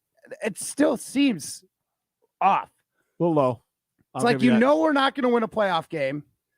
We're not going to go to the Super Bowl, obviously. And you're going to get to watch one MVP season. And people are still saying, nope, I'm taking Rodgers and the no Super Bowl, the no playoff win. I had said earlier that maybe, if Aaron Rodgers is gone, you could end up with Russell Wilson here. Tim from Cambridge chimes in. That would be going from one diva to another. No, thank you. I was saying that, like, under the assumption, sliding door style, that maybe Russell coming with LaFleur, and maybe LaFleur has more ownership than Hackett, who would have, but I guess maybe still the OC, that maybe it's a better scenario and that Russ isn't allowed to cook and do whatever he wants, and then maybe it's better. I think it would have been better for Hackett for sure to have like a rookie under center as opposed to a guy who's like, I've been in this game longer than you have. Sack of potato body, Russell Wilson. Looking for a comeback next season with the Broncos. Eric Inzonia chimes in. Major League should be on that list. I agree with you, Eric. I wanted to say Major League. A comedy and a sports movie, and I know Talladega Nights was on that list, but that's tough. And Waterboy, but those are tough to have. One, comedies usually don't. Referring back to Minute to Win It, top grossing sports movies.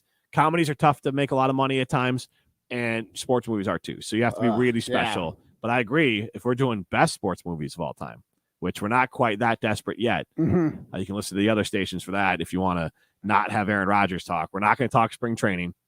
We're not going to. We will talk Bucks basketball unless Aaron Rodgers news breaks before Eric name. But look, we're in Wisconsin. People love the Green Bay Packers. And I'll say this. I think we can agree on this. Aaron Rodgers is holding the radio stations, the sports media world hostage right now. I'll give you that. Because we can't do, like, in good conscience, we can't do anything else. Because people ask sometimes, Matt, we'll pull back the curtain, like, how do you come up with ideas? Here's how I come up with ideas for the show. As far as a baseline is when I'm out and about, because people like me, and I'm chatting with people, and just picture like Saturday Night Fever song playing as I walk through, Madison, and people. Hey, Jim. Yeah. But as I am at Jim, as I was at a networking event today, talked to a few people, and every person, I got you guys got a lot to talk about Aaron Rodgers. Everyone wants to talk about Aaron Rodgers. So how do we come up with show ideas? You come up with the show ideas, because every human being I interact with and I talk sports with anywhere in the country, I'm in West Palm Beach, like, how much Aaron Rodgers are you talking? I'm curious what the Jim is an idiot guy. Like, what do you want to hear? Because if you tell me how the Brewers are doing in spring training or that the Bucks are rolling, it's like, yeah, we know it's regular season though, and Right. it's spring training. Yeah, Like, and it's nobody just like, else cares. Jim is an idiot guy. right, and we can't break down like the Bucks game. I would love to, but nobody's going to be listening because everyone's got an opinion about the Green Bay Packers and Aaron Rodgers. And the problem is we can't even talk Green Bay Packers because we don't know what the hell they're going to do, because they don't know what they're going to do until Aaron Rodgers tells all of us what he is going to do.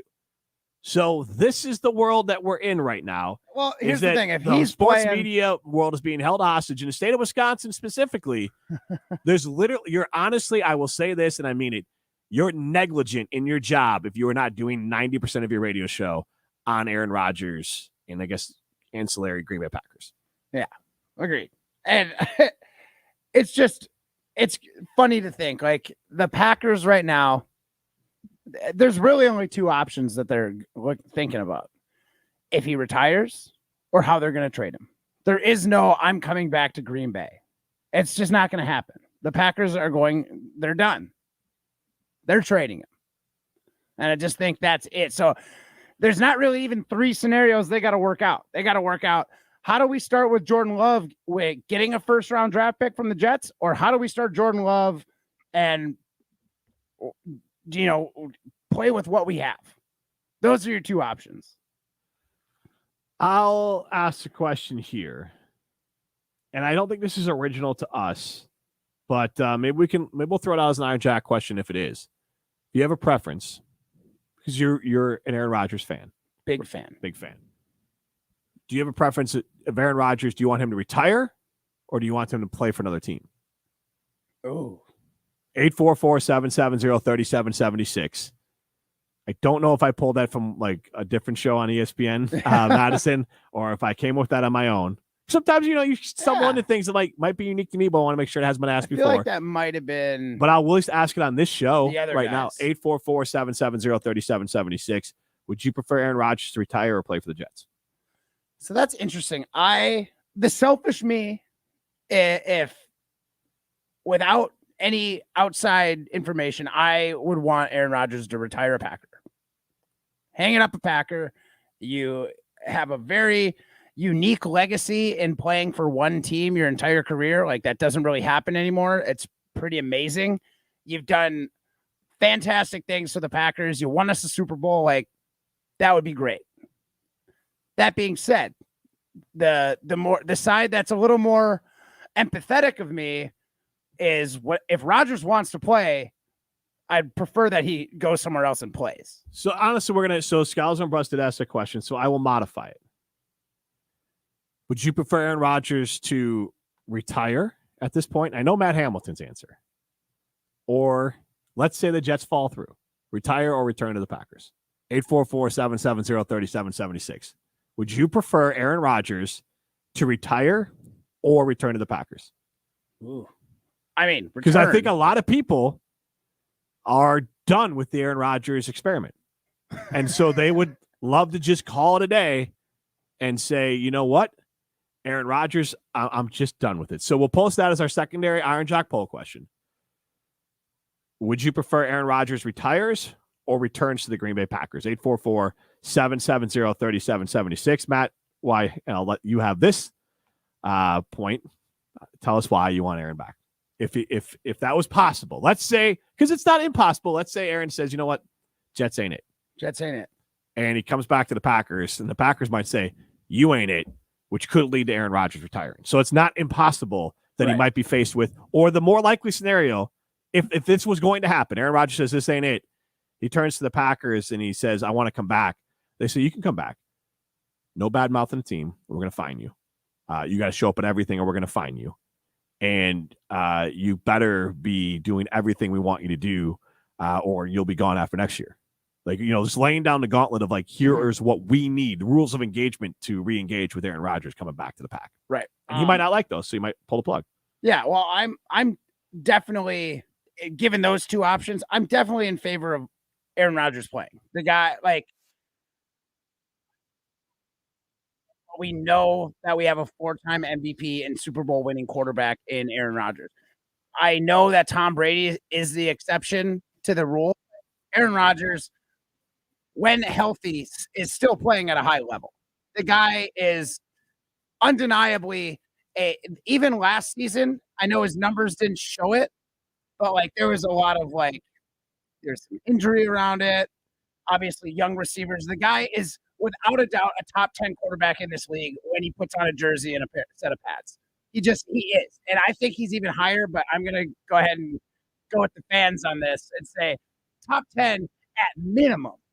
So the idea that you would rather go with Jordan Love over Aaron Rodgers if given the choice, it just doesn't make sense. Well, I'm specifically asking, yes, you're playing it out completely. I'm asking this will be our secondary Iron Jock. Oh, plus, I love watching Aaron Rodgers play. It's different level football. If they give it a choice, do you prefer Aaron Rodgers to retire or return to the Pack? JJ and point out with honestly one of the nicest things I think anyone has ever said about this show. In my opinion, you guys are at your best when you do anything but sports. I think it's obvious from my text I am most engaged and entertained with other interesting topics being discussed. Everyone can talk about obvious sports topics. JJ, thank you so much. I mean that. I would agree with that. I agree as well. Definitely agree with that. Then House D chimes in. You definitely trade him. He retires, you get nothing. You trade him, you get a first-round pick. Plus, he goes to the Jets. They're not going to contend for the Super Bowl. I'm sorry, they're just not. It's time to rip the Band-Aid off. He's disrespected fans and the organization with his completely self-absorbed approach to decision-making. Kick him to the curb. Ooh. Jeremiah Madison chimes in. I don't know what idiots don't want a first-round Hall of Famer on their team. Who the blank cares what he does off the field? He's a winner. Well, Jeremiah, I think the point would be set aside the McAfee show.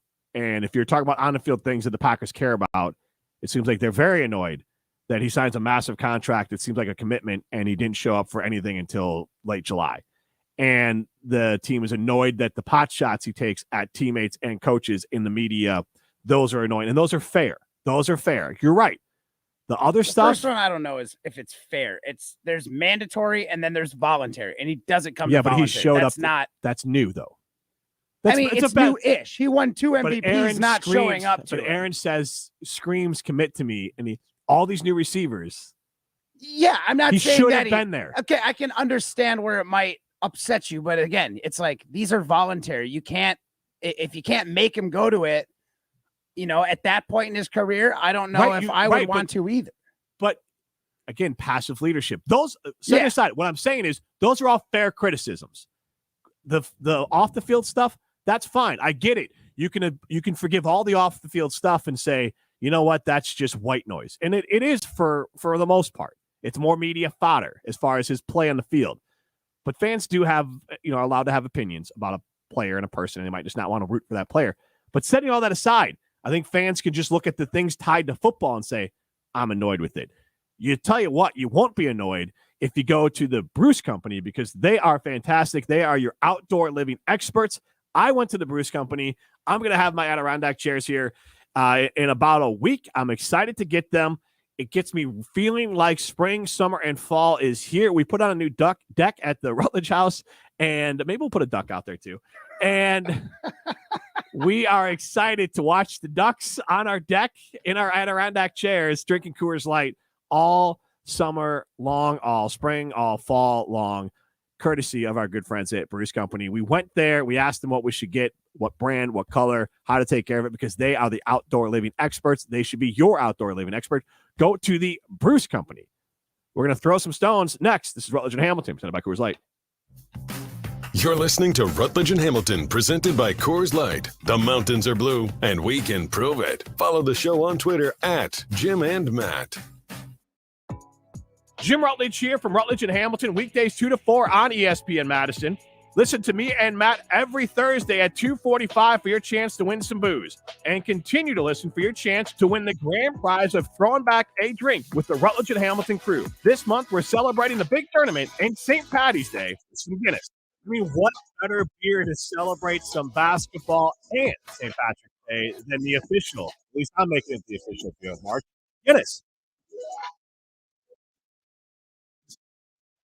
Offering a truly unique and perfectly balanced flavor with hints of roasted coffee and chocolate, Guinness is truly the perfect pint for this time of year. Smoothly balanced with bitter, sweet, and roasted notes and exhibiting dark ruby red colors, Guinness Strout is everything it promises to be. Around 10 million pints of Guinness are served worldwide each day, and 17 million are served on St. Patrick's Day. Pull up a stool and enjoy. You must be 21 years or older. If you're looking for a special piece of jewelry for any occasion, Condon Jewelers is always there for you. Condon Jewelers has the best selection of jewelry you'll ever find and guaranteed to have the lowest prices in the Madison area. Free shipping is always available. Visit CondonJeweler.com or call 241-3406 and ask for Jim, the owner, who's at the store every day. Shop locally. Condon Jewelers, the jeweler on the east side, the jeweler on your side. People aren't rates or policies. Hi, this is Iric, and here at Nations Lending, making home loans human means seeing past the numbers. Hey, it's Jesse Nelson. Take it from me. The team at Nations Lending in Monona truly values conversations, genuinely getting to know you and your needs to find the best home loan for you. Let them help you the way they helped my wife, Becca, and me. Go to nationsmadison.com to connect with a local personal mortgage advisor today. Nations Lending, home loans made human. Corporate NMLS unique identifier number 32416 to verify mortgage company or individual license. Visit NMLSconsumeraccess.org. Nations Lending is an equal housing lender.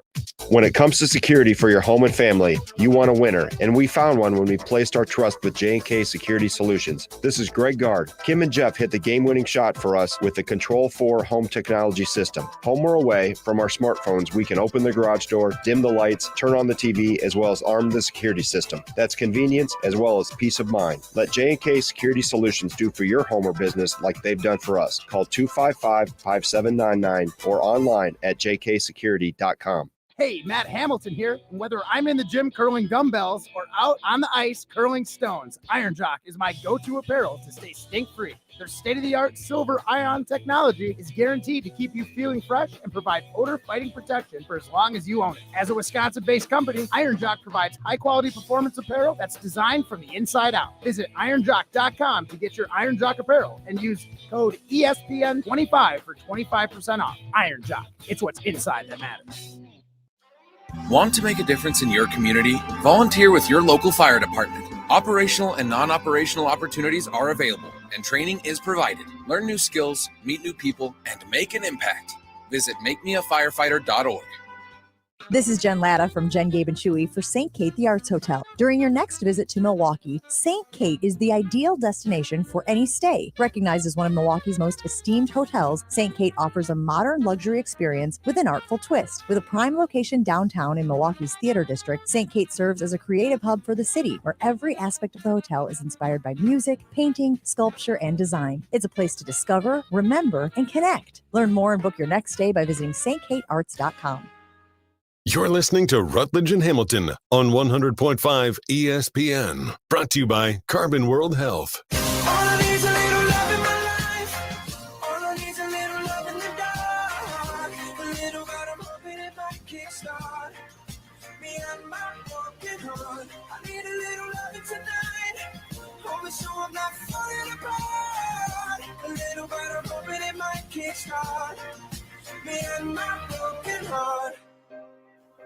Tom Brady would have been to the offseason practices having new young wide receivers. It was Rodgers' contract cost and indecision that cost them being able to sign Adams. That's from the 608. And before anyone else chimes in, yes, Tom missed some time last year, but he was also going through a very painful divorce. He, for the most part, historically has been at a lot of the voluntary stuff. He is unquestionably a better traditional leader than Aaron Rodgers. Nobody's accused Tom Brady of being a passive leader. This is Rutledge and Hamilton. We are going to be live at X Golf in Middleton on Friday.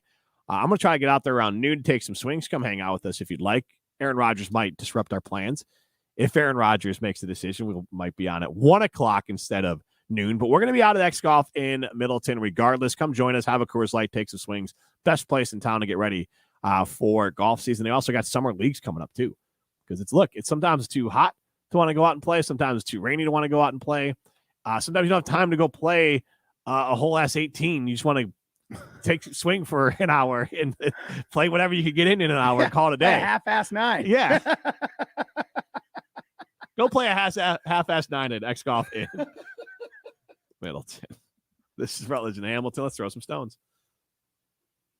The guys live in glass houses, but that's never stopped them before. I think he's a bum. I think he's an absolute bum. It's time to throw some stones. What?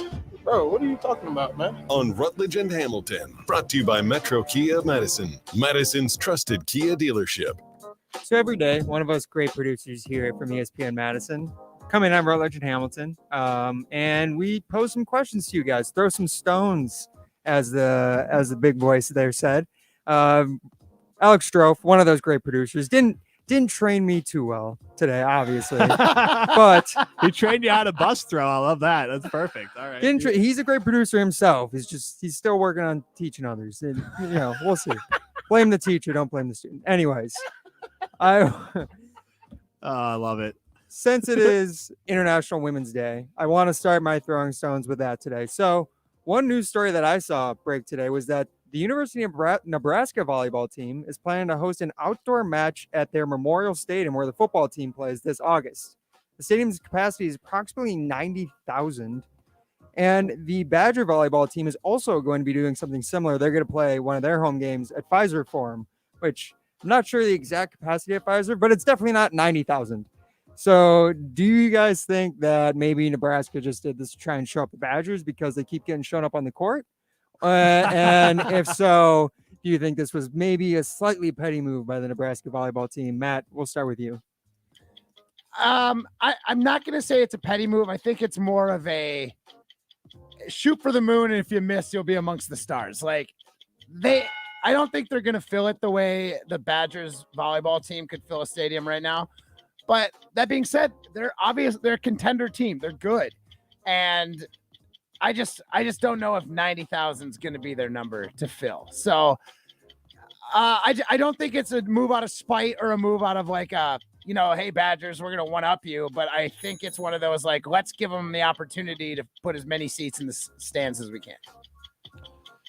It's a troll job. They are lesser. I think I've said this before. Hawkeye means lesser Badger. Cornhusker means lesser Hawkeye. So by transitive properties, they're even lesser than a Hawkeye, which is lesser than a Badger. In all sports, Badger women volleyball is they are the Alabama at this point of volleyball. And Nebraska can do all they want. I will be getting a ticket to go see the women's volleyball team play at Pfizer Forum, and it will be electric. Yeah.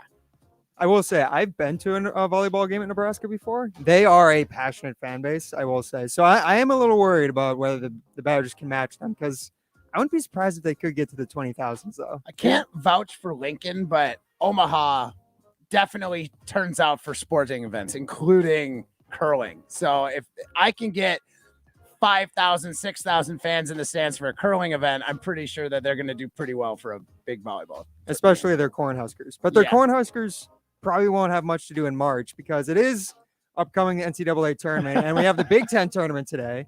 And it was awesome that we had our other producer, Alex Strofe, host the Madison Morning Sports Report with college basketball statistician Ken Pomeroy.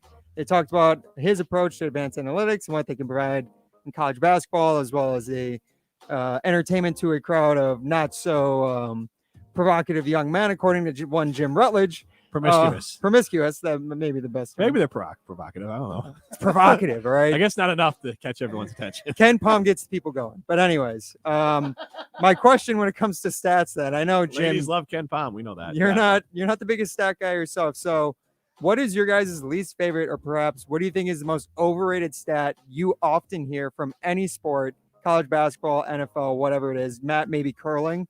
Jim, we'll start with you. One, I don't love being painted as non-stats guy. I love DVOA and I love OPS plus for baseball. I just think you have to, if you tell me it's all stats, my eyes are gonna glaze over and I'm not gonna listen. You have to take both into effect. Stats should be really kind of cementing what your eyes are telling you. I cannot buy advanced analytics in basketball are the ones that drive me I would say the most insane. And the one would probably be the per 48. I think that's kind of stupid because nobody's playing 48 minutes. So okay, great. If you're going to play 48 minutes, you'd put up these numbers, but you don't. So why do we care? How about we just look at the actual minutes and games you play instead of how well you do if you played all the games all the time, because nobody's doing that, especially now. So I'm not a big stat guy. So more for me than overrated. I'm thinking more along the lines of like, I don't know what the heck they even mean. So like a pitcher's whip number has a whole bunch of like random things to do with pitches and strikes and how they walks and hits per inning pitched. Yeah. It's like I don't understand the whip. And then the other one that gets me in baseball is slugging percentage. It's like that one. I agree. That one just seems. I have no idea what that means. Because thank you for telling me what whip meant, because I didn't know. Slugging percentage, I have no idea how they figure that out. You know what my favorite? I actually think this should apply to life. WAR, wins above replacement. Like I just think, like in general, like around the office, like what's Alex Stroh's WAR, which is basically take an average producer and how much better in a win share, but how many more wins is Alex Stroh worth? How much of a better show can Alex Stroh give us than a regular average producer? So WAR today is pretty high. Right. So like his WAR, let's say Ryan Wallersheim is your average producer. Alex Stroh would be like, I don't know, 40% better than your average producer. So his WAR would be like 4. Let's say 10 is the most amount of wins he gets. Like he's got a WAR of 4. Like I think WAR, I love that for like everyday life. Like let's give me the average. It's like almost like a Flacco line. Yes. Yeah. Just give me the average. And then how much better or worse than the average are you? Interesting. I don't want to know my WAR. Like Kirk Cousins, I would say Kirk Cousins is the WAR line, the average player line for quarterback play in the NFL. And how much better or worse than that are you? All right, we'll go ahead. I think that's a fair point. It was one more downer on me today, but I appreciate it and trying to keep me honest. And that's why I'm going to give it to Jim Rutledge today. Wow. Dunk on him twice today, and you get to take wins? Right. I'm nothing but nice to you. I told you how sharp you look today, and then Jim's calling you out. First segment. As I said, he's keeping me honest. I love the constructive criticism, as I get from Scalzo and Brust every Wednesday as well. I'm used to it here, and I'm trying. We're getting better. We're increasing that WAR with every day, and I'm glad Jim Rutledge was able to go to war and beat Matt Hamilton. He can't beat brown noise like Alex Stroh. You're gonna have to adjust your strategy at times. Alex, you're so strong and smart and such a great producer. Give me the win. Doesn't work with Wallersheim. No. This is Rutledge and Hamilton, presented by Coors Light. You're listening to Rutledge and Hamilton, presented by Coors Light. Miss any of the show? Find full show podcasts free on Wisconsin On Demand and wherever you get your podcasts. The best quality roofs, siding, windows, and doors, expertly installed and at an affordable price. Hi, this is Bo from Ridgetop Exteriors. Integrity, excellence, quality, and community are what we value here at Ridgetop because we want to do a great job to help our friends and neighbors. We always want to exceed expectations because customer service is our number one goal. We're trusted local experts you can count on for your home exterior projects. Thanks for choosing Ridgetop Exteriors for your home's next project. Go to ridgetopexteriors.com for a free estimate. Olson Toon has been customizing both residential and commercial outdoor living spaces since 1997. Matt Hamilton here from ESPN Madison. For over 50 years of combined experience in their management and design teams, Olson Toon has become one of Wisconsin's premier building and landscaping outdoor living firms. Landscaping and maintenance, irrigation, concrete work, pools, and more. If you have an outdoor living need, Olson Toon is here to help. Go to olsontoon.com to get started on your home project today. That's olsontoon.com. If you're drowning in IRS debt and can't afford to pay, then you need to take advantage of special IRS tax programs that are available and free yourself from IRS collection efforts once and for all. Due to the financial hardship consumers are facing throughout the country, the Internal Revenue Service has made it easier to settle delinquent tax problems. An open phone line has been established by Community Tax for consumers to call and see if they qualify. Take down this number or store it in your cell phone, but call the Community Tax Helpline at 800-251-2305. If you owe back taxes to the IRS and cannot afford to pay them back, or even if you have years of unfiled tax returns, there's no need to fear anymore. But you have to call the Community Tax Helpline today at 800-251-2305 for the help that you need. Don't take on the IRS alone. They can attack your wages, savings, pension, home, and even your Social Security check. Call 800-251-2305 for your free consultation and to see if you qualify. That's 800-251-2305.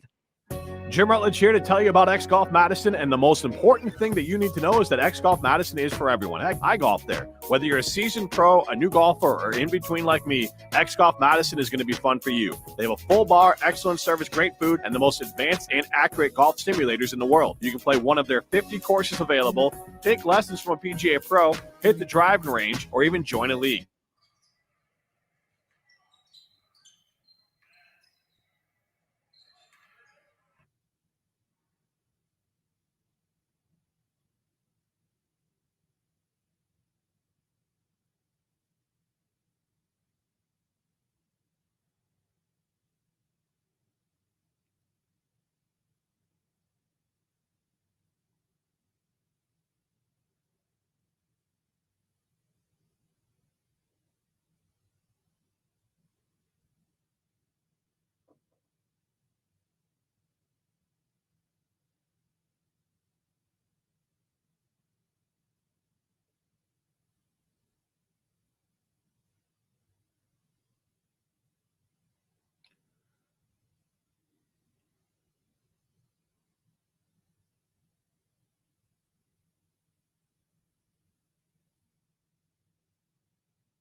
the ball because I'm gonna dunk it! Locked in on the Bucks. No, never in a million years.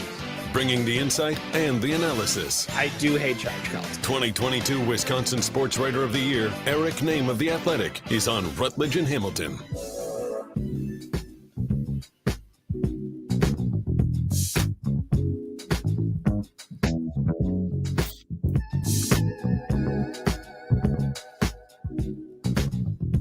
Eric Name joining us at Jim and Matt. You can see him on YouTube. You can see him as well. This is Rutledge and Hamilton, presented by Coors Light. Matt, the Monster Blue, you know what to do. And that's Crush, a Coors Light. I missed your face, Eric. Glad I missed your face, too. I like that Mingos jersey you got on. Yeah. Let's go. It is basketball season to the max here right now. Eric Name, obviously a lot of college stuff going on, but the Bucks, look, they win without some of their best players last night. And if I'm not mistaken, last night was the first start of the year for Chris Middleton, who is good. Yeah, Chris Middleton is good. This is the first start of his comeback. So the first time he came back this season, he had started all of those games. But now he has not started a game, I think, since December. So in this comeback that started January 23rd, in his 15th game back since then, he started last night and he looked pretty awesome. 24 points, 11 assists, and without Drew Holiday, without Giannis Antetokounmpo, the Bucks just kind of decided to run everything through Chris, and he found Brook Lopez repeatedly. He scored a bunch of points.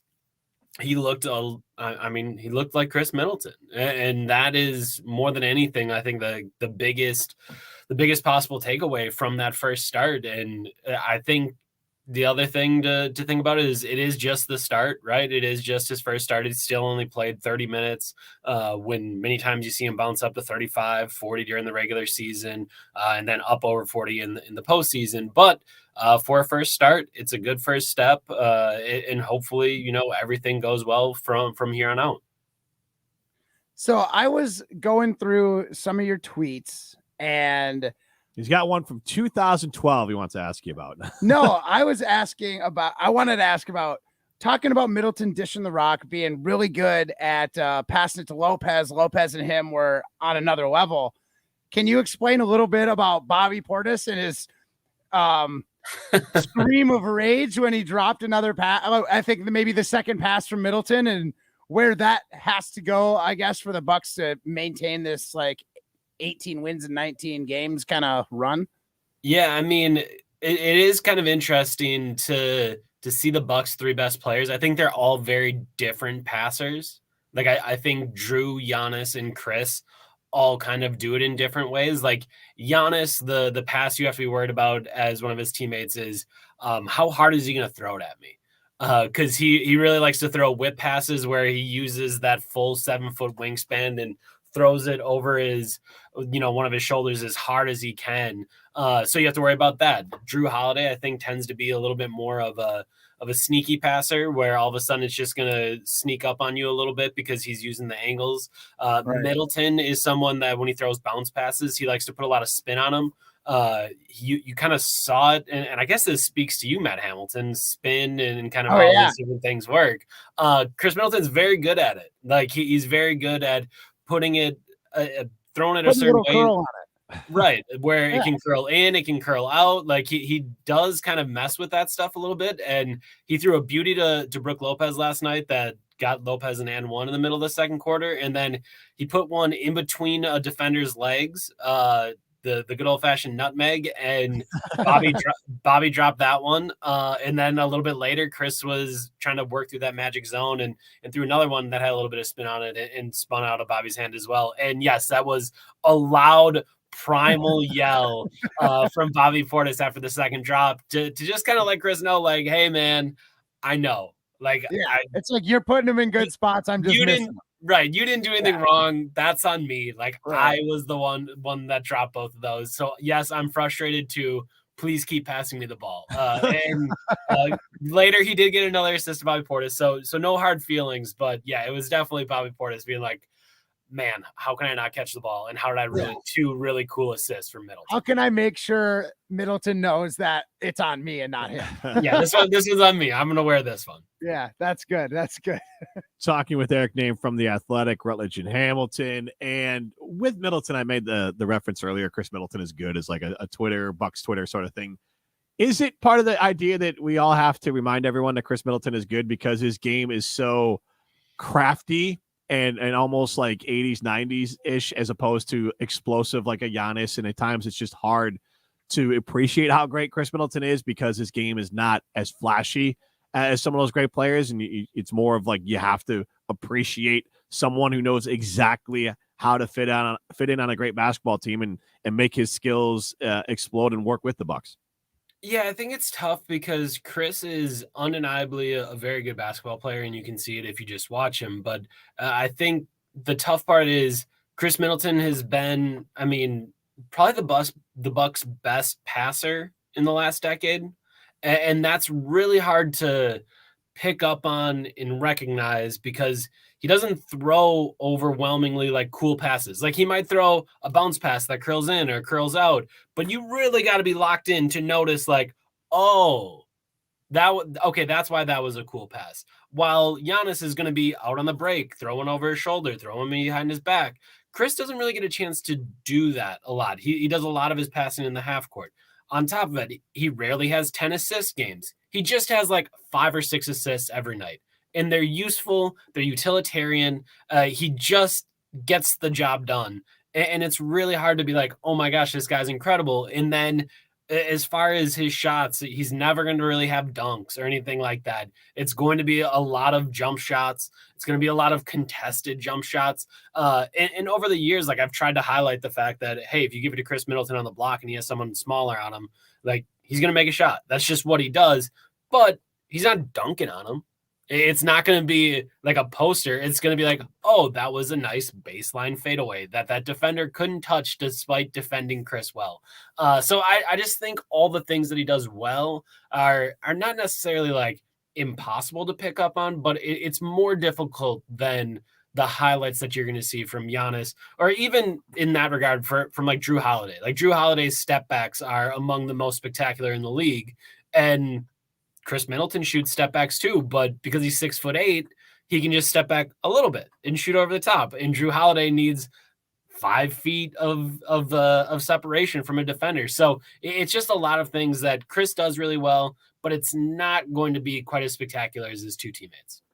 Following up on that, I would imagine, I don't think the NBA tracks this officially. Maybe they do. And we been talking with Joel Lenardi and KenPom regularly. And so now we're all into like advanced stats, but the hockey assist, which obviously is a thing in hockey. How does Chris kind of, do in that way? Obviously, even it's just an eye test sort of thing. Because I would imagine the way he plays, smart ball player he is, that's a stat that he probably would do really well in. The hockey assist, if you don't know what it is, it's basically the pass that leads to the pass that leads to the basket. Assist to the assister. Yes. Yeah, I mean, I think recently the Bucks have had a lot of like the sequences that I would call like quote unquote beautiful basketball, where it's like extra pass, extra pass, extra pass. The thing whips all the way around. And more often than not, Middleton has been the one that started it. Middleton has been the guy that like starts the sequence and gets the first defender out of position. And then there's still like 2 more passes after it. So he doesn't even get the hockey assist in that situation. But like he's the one doing it. And I don't know. It's interesting because it's hard to keep track of all the things that he does well. You think about the Sixers game on Sunday that they ended up losing, on Saturday that they ended up losing, and people were very upset and, oh my God, Chris Middleton was terrible and they scored 8 points. And it's like, well, if Giannis and Drew take all the shots and make all the shots, I don't know how you score. You can only score once on a possession. And if you score 130 points in a game and those two do most of the scoring, it's really hard. But in the middle of the fourth quarter, Chris had 2 hockey assists. And again, that's not on the actual box score. That's not something that you can mark down and say, right there, that was Chris Middleton. I can see it in the box score. You had to be watching the game and understand like, oh, okay, he did actually go out there and make something happen. So, Eric, I want to pivot just a little bit because we got March Madness coming up, the Big Ten tournament, obviously.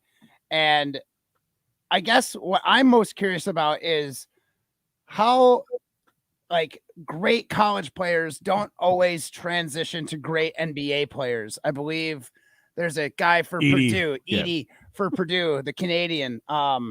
He seems like he's going to be like maybe one of the best college guys. He'll win player of the year most likely. In the year. Yeah, he's maybe player of the year. But Jim was telling me that those skills may not translate to the NBA. And then obviously Johnny Davis played great at Wisconsin and now he's kind of struggling at Kaminsky, kind of turned into a journeyman. Can you kind of elaborate on like what exactly teams kind of look for? And like, how do you find someone who might not be a star in college, but turn out to be great in the NBA? Yeah, I think one thing that has kind of happened over the years is the NBA has just become such a skilled league that at every position, you have to be able to do a bunch of different things. Like a guy like Zach Edey. Okay, yes, he is 7'4", I think, maybe 3, something like that. He's massive. He told me he's 11 feet tall, and I'm like, yeah, that seems about right. Yeah, he right. Looks huge out there. He's massive. So he'll be able to protect the rim. He'll be able to block shots. If you get it to him on the inside, he's gonna be able to throw down some dunks. That's all good. But is he going to be able to guard a pick and roll? right? Like in the NBA, teams go small. You have to be able to find a way to guard a pick and roll. And sometimes you can do it like Brooke Lopez and drop all the way to the rim and block shots and, kind of fake it defenders and stuff like that. But a lot of times if you don't have the foot speed, guys will just drive right by you. And that's a very big problem. So you have to be able to do that. A guy like Frank Kaminsky, he could move his feet and he was able to shoot the three, but he wasn't quite big enough to rebound. He was big enough for the college game, but not big enough for the NBA game. A guy like Johnny Davis was spectacular at creating his own shot in NCAA basketball. But once he got to the NBA, the athleticism just turns up another notch. So where Johnny Davis is settling for mid-range jumpers in college, which is fine, right? Like Kevin Durant's an unreal mid-range shooter. Chris Middleton's an unreal mid-range shooter. That is how you unlock being a great scorer in the NBA. But if the only thing you could get in college was mid-range jumpers, that means you probably weren't athletic enough to get all the way to the rim. That probably means that you don't have the athleticism needed to create those mid-range jump shots in the NBA because guys are going to be bigger, faster, and stronger. So there's just a lot of things where you got to be able to do everything. You got to be athletic enough to do everything. You got to be smart enough to do everything. Like the NBA over the years has, I think maybe 5 to 10 years ago, there was a lot of specialists. You think back to some of the good Heat teams, like they had like Duncan Robinson. All he could do is shoot threes. But now you don't have those guys making the same impact because in the NBA, you have to be able to do everything. You got to be able to shoot. You got to be able to dribble. You got to be able to pass. You got to be able to defend. You have to do everything. And you have to have a high level of athleticism to allow yourself to do those things. All right, real quick, just as a Wisconsin boy, I got to ask you, are the Badgers going to be able to beat Ohio State tonight? Seems unlikely. 2-point dogs right now. I'm hopeful. But they just don't really score in the clutch ever. And I would guess with these two teams, the last 4 minutes of a game without scoring a field goal is bad. I mean, it's not ideal. And also Ohio State isn't that good. So there's probably not going to be a ton of points scored. So if you can do it, you're probably going to win the game. And I just have serious doubts about their clutch time offense. We did get, I'll leave you this last nugget, Eric, as we did hear from Ken Palm a little bit earlier today.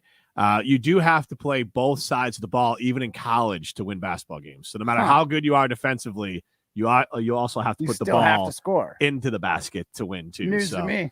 Eric, you can use that as you wish. Just a little info as you get ready to fill out your bracket.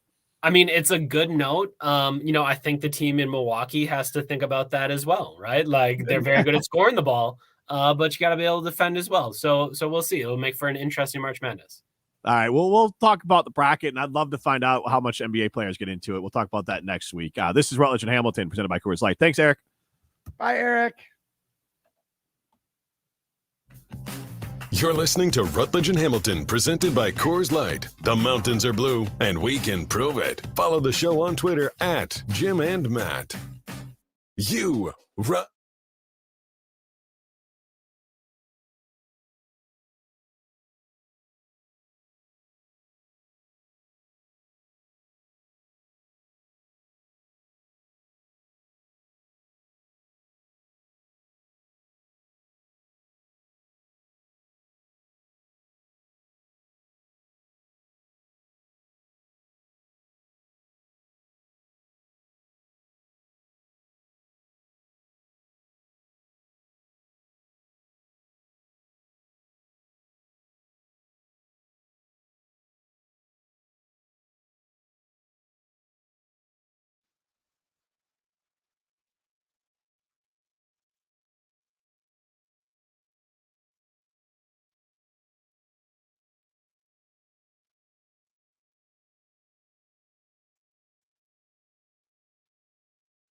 If you're in the market for a new to you or a new Chevy truck, I recommend Simden Chevy in Mount Horeb. You're only minutes away from a better buying experience. I had a better buying experience out there. Take my car out there for any service that it needs as well. So go see Dan and his team out at Simden Chevy in Mount Horeb. Plus, there's no snow days when Well, you drive a Simden Chevy. Yeah, exactly, because I'll just power through. It's snow's supposed to be coming on Friday.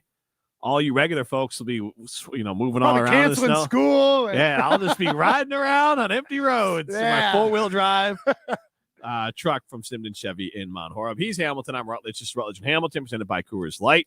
And Matt, why don't you run down some of the polls that we've been running, where we're at so far? There are 2 Iron Jock poll questions. It's about what's inside with Iron Jock. Use the promo code ESPN25. Couldn't recommend that more. What a great code for yourself there. Get 25% off some amazing gear from our friends at Iron Jock. And we got 2 Iron Jock poll questions going today. Yes, and our first one was, knowing what you know now, would you have traded Aaron Rodgers if you could go back after the 2020 season? So that was his first MVP season with Matt LaFleur. With the Matt LaFleur and this, his first of the 2 in a row. Mm-hmm. We have 64% of us say yes, they would, which is shocking to me. That it's not higher. And 35.8%. And that's almost 100 votes. We're at 95 votes on that. So that's pretty strong. Mm-hmm. Pretty impressive. I was a little bit, I put the over under at 85 on that one, and I was very, very wrong. And then our secondary Iron Jock poll question was, would you prefer Aaron Rodgers to retire or return to the Packers? And this one was a little bit closer, and I kind of had a feeling that retire was going to take the lead, but this is closer than I thought. 57.9% of you say retire, while 42.1% say return to the Packers. And that's got 114 votes. Well, 100% of you should be coming out to X Golf in Middleton on Friday to see Matt and I take some swings, drink some Coors Light, host a radio show, and maybe talk about where Aaron Rodgers will be playing football next. Coming out to X Golf in Middleton on Friday. He's Hamilton. I'm Rutledge. He's been Rutledge and Hamilton, presented by Coors Light. See ya. If you're looking to purchase, finance, or service a new or pre-owned Honda, buy local. Shop Zimbrick Honda. Their customer service